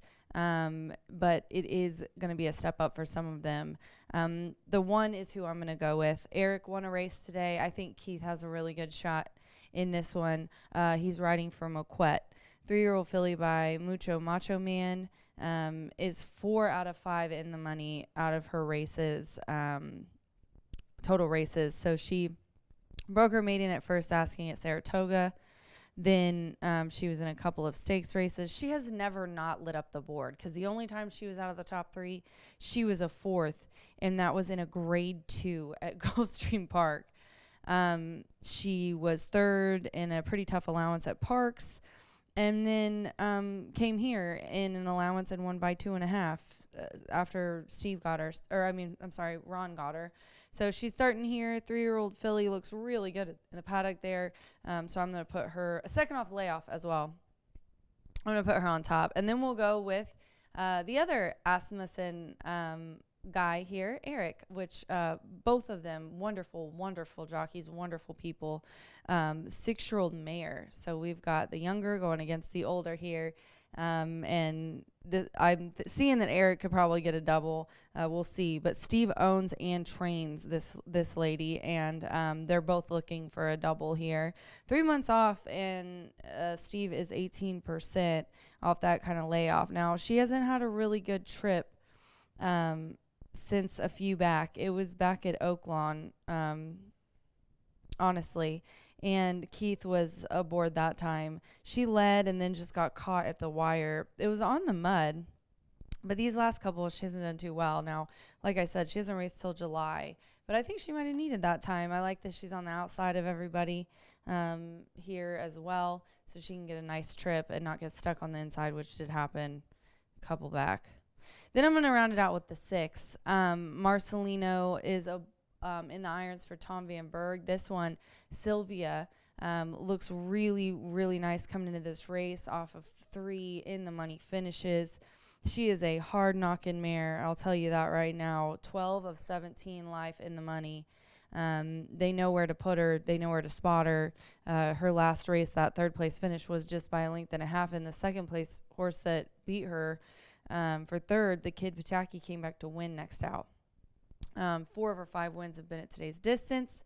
And like I said, she's just look at her, classy. She knows what she's doing. She knows her job.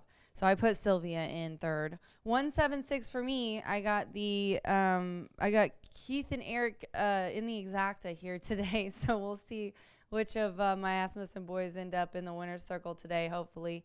6 minutes to race 9. This is our final thoroughbred race. We do have a quarter horse race coming up, so stick around.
Phillies Mares call postword now for the 9th race. This is the 9th of 10 carded to wrap up the race week here. In the Phillies Mares sprint at 6 furlongs, a field of 7. No scratches, no jockey changes. 7 fashion range a pound over. 10th race closing the card with a quarter horse maiden juvenile dash over the 300 yards. Fast track. 10th race scratch the also eligibles. 11 runaway deluxe and 12 it is happening. Scratch 11 and 12. In race 10, the 2 County 2 will be ridden by Hugo Macias on number 2 County 2. Exacta, trifecta, superfecta, pentafecta starts with a late double. 3 minutes.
Less than 1 minute to post time, less than 1 minute to the sprint.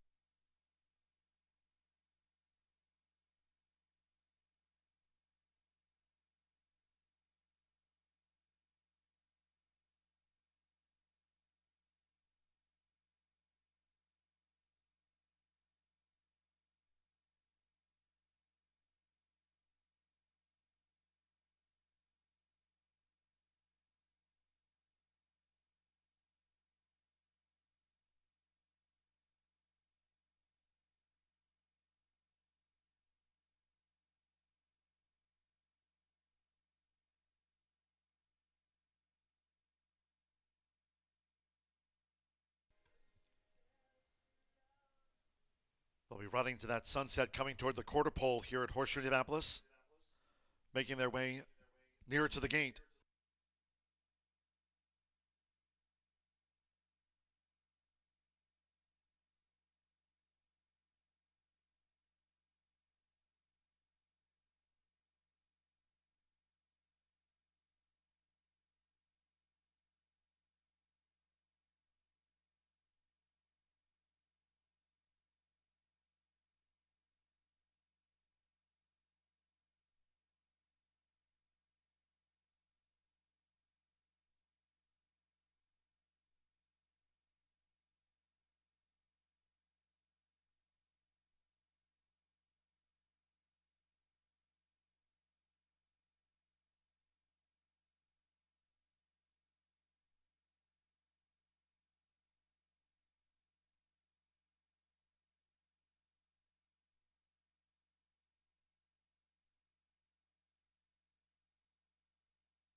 The horses have reached the starting gate. It is now post time. They're going in. Keith Asmussen with Queen's Martini. Moment to Shine. Joe Ramos for John Harron going for a training double.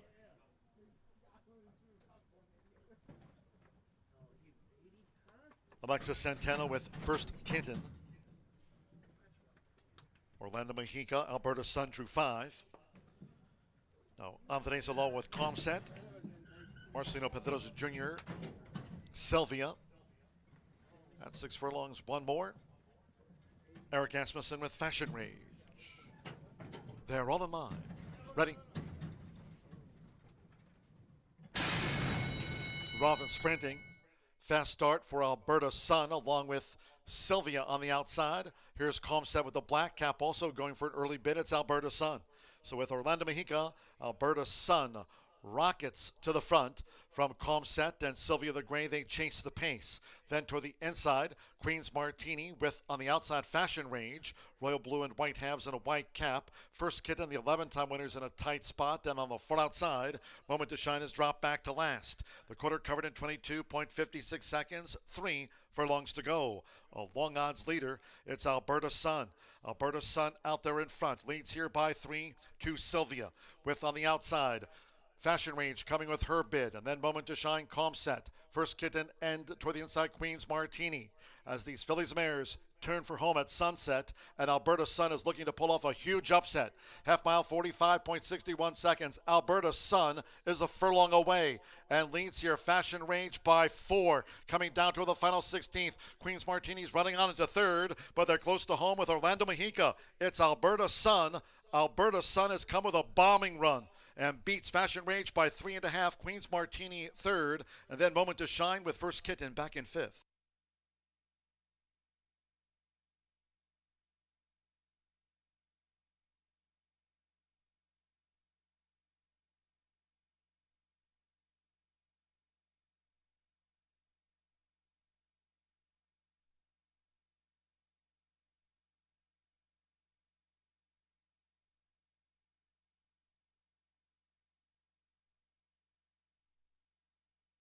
$110.90, 5.714 and a shock result.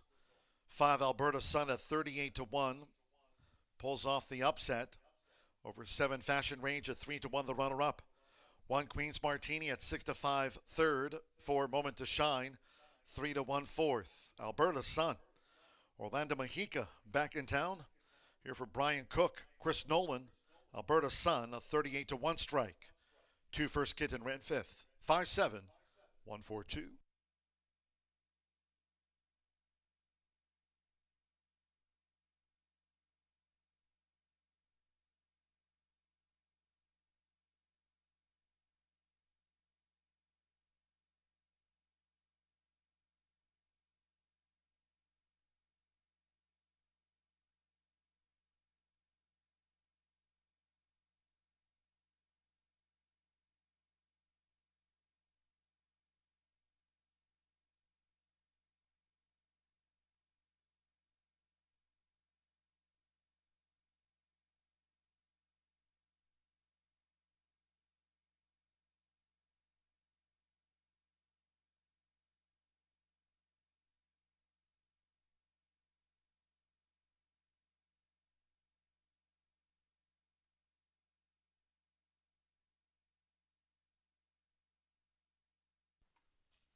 Returning to the Murphy Trailer Sales Winner's Circle, the 5 Alberta Sun with Orlando Mexica. On this 38-1. Alberta Sun is a 6-year-old dark bay or brown mare by Minister's Wildcat out of the Tabasco Cab mare Driffa bred in Arizona by Fleming Thoroughbred Farm. Brian Cook trains for Chris Nolan. She's now a 10-time winner and takes out the sprint to pay $79.20. 5-7 exacted, $268 even. 50-cent trifecta paid $232.95. Check out that 50-cent late fire 5 result today. $25,458.55 on 5 of 5 it pays out. 8-5 double, $393.40. The 50-cent late pick 4 big payout there, $16,199.45. Big payouts in the late pick 4 and late fire 5. 10-cent superfecta, $112.43. 50-cent pick 3, $658.45. The 10-cent pentafecta, 5714. And the 2 first kitten was 5th. For that pentafecta, $456 and change. 110.90 after the Phillies mare sprint. One more. 10th race closing out the card with a quarter horse maiden juvenile. 300 yards, fast track, no wind. Scratch the also eligibles, 11 and 12. 2 County 2, the jockey Hugo Macias rides the 2. Here come the overweights. 1 La Spirit moves me 7 over. 2 County 2, 7 over. Hugo Macias rides the 2. 3 Mr. Back for the Prize 4 over. 4 Cadet Ivory 2 over. 5 Flash and Jamie 5 over. 7 She's a Bull Concept plus 7. 8 Lot of Night Rides plus 7. 9 Apolitical 6 a run. 7 pounds over. Exacta trifecta superfecta 10-cent quarter horse pentafecta 7:01 post time.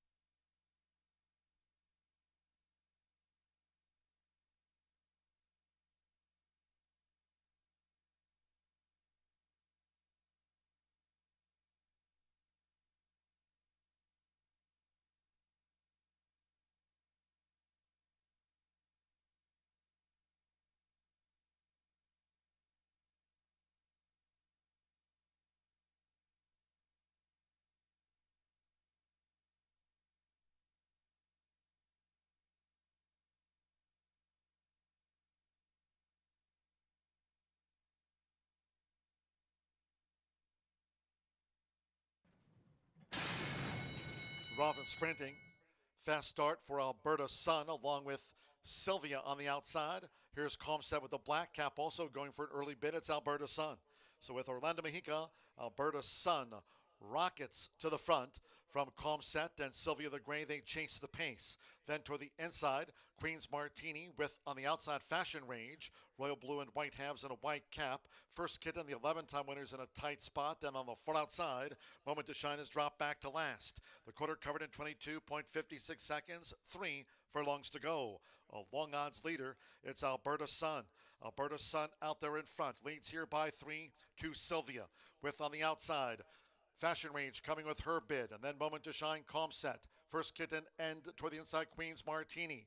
As these fillies mares turn for home at sunset, and Alberta Sun is looking to pull off a huge upset. Half mile, 45.61 seconds. Alberta Sun is a furlong away and leads here Fashion Range by 4. Coming down to the final 16th. Queen's Martini's running on into third, but they're close to home with Orlando Mexica. It's Alberta Sun. Alberta Sun has come with a bombing run and beats Fashion Range by 3.5. Queen's Martini third, and then Moment to Shine with First Kitten back in 5th.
Well, we're going to cap off the live racing week at Horseshoe Indianapolis with a quarter horse maiden.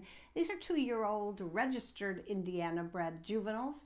And we do have a scratch of the 2 also eligibles, but still a very full field traveling 300 yards. So let's go to the paddock and take a look. You know my stance on these 2-year-olds. They all have a different learning curve. Some of them progress right off the bat. Others take a little time to get there. And several in this race have shown their promise, and they just haven't gotten to that top level yet. So let's take a look. I'm going to begin with number 4, and that's Cadet Ivory. Qualified for the $135,000 Jaguar Rocket Futurity earlier this meet and finished a pretty game 3rd in that June 30th final. The son of Ivory James has some very, very good connections. Leading owner Campos Family Ventures, trainer Claudio Barazza, who's right near the brink of topping his fellow horsemen, and the leading rider of the meet, Edgar Diaz. So Cadet Ivory is going to be my choice. I think this gelding has been going the right direction and should be able to finally break the maiden in today's finale. All right, how about number 9, Apolitical 6-run, sent off as the favorite on September 24th after finishing 2nd in a maiden the month before for breeder owner Patty Marshall. Now, Tony Cunningham trains this gelding by First Crop Stallion EOS Apolitical win. I've talked about that stallion before, starting early in the meet, starting to kind of produce some first-time winners, and ranked nationally 6th in the national standings for First Crop Stallions. So that's super exciting for his team and his connections. I think this horse, just 4 starts, so obviously still learning, lightly raced, but I think so far been doing pretty much everything the right way, and I think will be able to give a good account of himself this afternoon in his 5th career start. Now we're going to talk about Williams Racing Stables. They have been so influential in our quarter horse racing throughout the seasons at Horseshoe Indianapolis. And they have a homebred by the name of number 6, WRS Mirror Image, who improved considerably in her most recent effort. That was October 2nd. And she kind of set her top speed index. That's that figure in the program. The higher the number in the dark, the most likely they are to run pretty fast. But as we said before, speed isn't always it. In quarter horse racing, you can run as fast as you can, but if you run into a wall of horses, that is not going to end up in a positive outcome. But anyway, Williams Racing Stables very successful. Natasha Perez, whose runners are hitting the board at a very respectable 53%, trains this filly by the Marfa Lights. Former leading rider Juan Marquez has the call. So this is a horse filly you may want to take a long look at. And then I'll round out my top 4. I want to talk about Tim Eggleston, who shares the lead. So competitive this meet. We're all enjoying it so much. He and Tony Cunningham each have saddled 29 winners so far this meet, so they're neck and neck. And Tim's going to send out number 7. She's a bull concept, owned and bred by Sue Belden. This is a Brimstone filly and had the lead in her September 24th start. That was at 350 yards and couldn't quite hold off the competition. Now, I think shortening to 300 yards today should be a key factor. Of course, Tim is so patient with his horses and made a few starts. This filly's made a few starts, maybe hasn't gotten exactly where he wanted her to go, but he's very patient, and I think she's got the ability to crack through. Jockey Rolando Pena is going to ride her. This is just her 6th career effort this afternoon. So let's go 4, 9, 6, 7 in the finale for today, and also the finale for the week. We will not be racing tomorrow or Monday because a week from Saturday, October 26th, we have our Indiana Champions Day. So we'll see you back here Tuesday for more live quarter horse and thoroughbred racing, and hope you guys have a wonderful Friday and a great weekend.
The horses coming onto the track for the 10th and final to close out the card. Quarter horse maiden juvenile dash over the 300 yards, fast track. A field of 10, scratch the also eligibles. 11 runaway deluxe and 12, it is happening. 2 county 2, a jockey change to Hugo Macias. Rides the 2 here. The filly county 2, Hugo Macias on the 2. Overweights, the 1 less Spirit moves me 7 pounds. 2 county 2 plus 7. 3 Mr. Back for the Prize 4 over. 4 Cadet Ivory 2 over. 5 Flash and Jamie 5 over. 7 She's a Bull Concept 7 over. 8 Lot of Night Ride 7 over. 9 Apolitical 6 a run. 7 Extra Pounds. Exacta Trifecta Superfecta 10 cent quarter horse Pentafecta.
The horses are approaching the starting gate.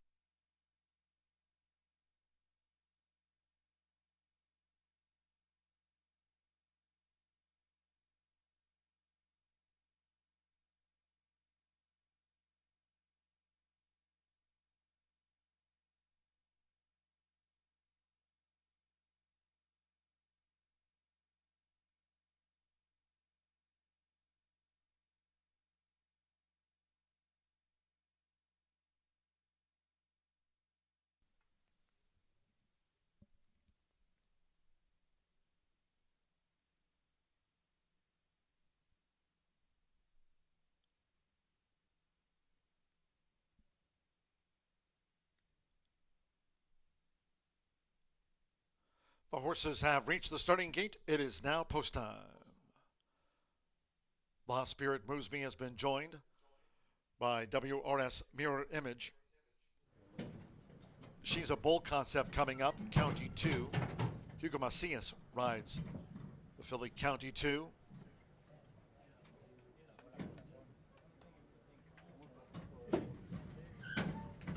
Mr. Back for the Prize. A lot of night rides next to She's a Bull Concept. Cadet Ivory drew 4. Flash and Jamie coming up. Apolitical 6 a run. Ball loaded well, one more. Eduardo Luna Diaz with R. Zoom and Dynasty. Tuesday post time 2:10. Here comes the last of the day. Hold in. Off in the finale. A lot of Night Rise got the squeeze. Flash and Jamie comes charging out toward the inside. Lost Spirit moves. He leads past the 220. Cadet Divery on the outside. Apolitical 6 a run looks to join on the line. Cadet Divery with Lost Spirit moves me. Cadet Divery coming away. And Cadet Divery takes out the maiden juvenile from Lot of Night Rides. Lost Spirit moves me. Apolitical 6 a run. WRS Mirror Image. She's a bull concept.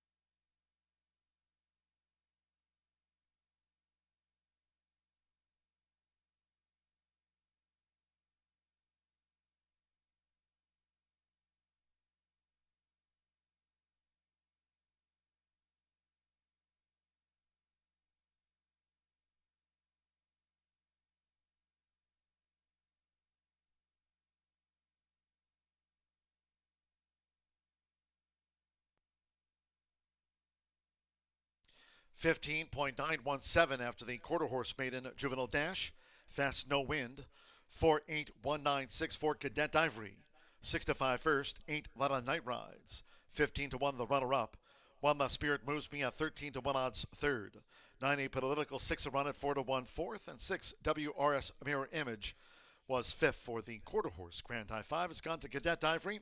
Edgar Diaz tops the quarter horse jockey standings this meet. Closing week, November 11th through the 14th.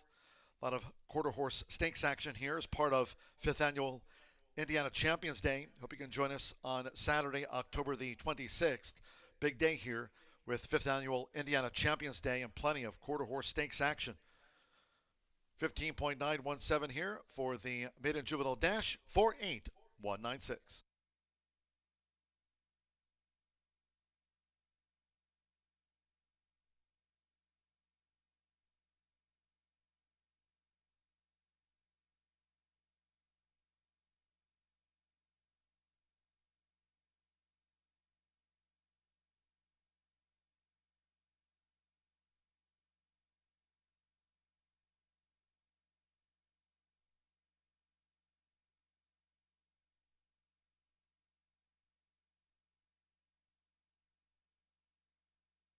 Result official.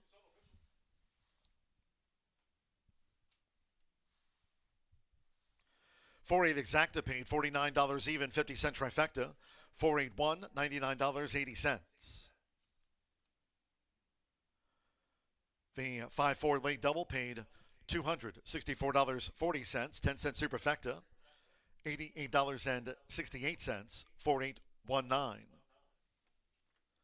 The final pick 3 on the card, $400.60. With WRS Mirror Image fifth, the 10-cent quarter horse Grand High 5, 4-8-1-9-6 paid just shy of $400.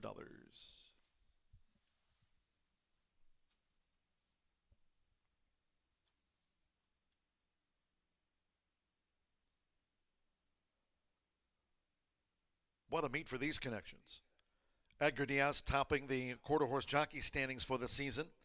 Again, closing day on November 14th, and Indiana Champions Day looms up on Saturday, October the 26th. Claudia Barraza winning at a great clip for Campos Family Ventures, and Cadet Ivory is now out to the maiden ranks. Clock 15.917.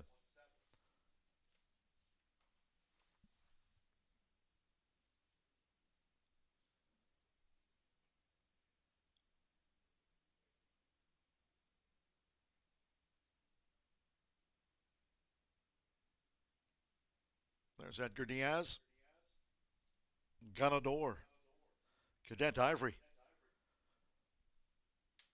wins our final quarter horse maiden juvenile dash of the day. Closing out the race week again Tuesday post time. No live racing here Friday, Saturday, Sunday, nor Monday. Tuesday's card from 2:10. Stepping into the Murphy Trailer Sales winner circle, the 4, Cadet Ivory with Edgar Diaz. Scoring another win here this meet among the quarter horse jockeys. Tops. Cadet Ivory is a 2-year-old big gelding by Ivory James out of the Willie Want a Dash mare. Fat Willie's sister. Bred here in the Hoosier State by Campos Family Ventures LLC and trained by Claudio Barraza. Big meet. Horseshoe Indianapolis congratulates winning connections of Cadet Ivory on Maiden No More. 15.917 on a fast track with no win for that quarter horse closer. That concludes our live racing program for today as the full moon comes up on the back of the track over the stable area there. Live racing, as noted, returns on Tuesday. No live racing here Friday, Saturday, Sunday, nor Monday. Horseshoe Indianapolis Casino open 24/7 for gaming, sports betting, entertainment, and more. Horseshoe Indianapolis Casino here open 24/7. So until Tuesday, 2:10 p.m. Eastern opener. It's been my pleasure today from the broadcast booth. Thanks to all that joined us here on a beautiful fall day, and cheers to all who tuned in. From the broadcast booth tonight, track announcer John G. Dooley saying goodnight.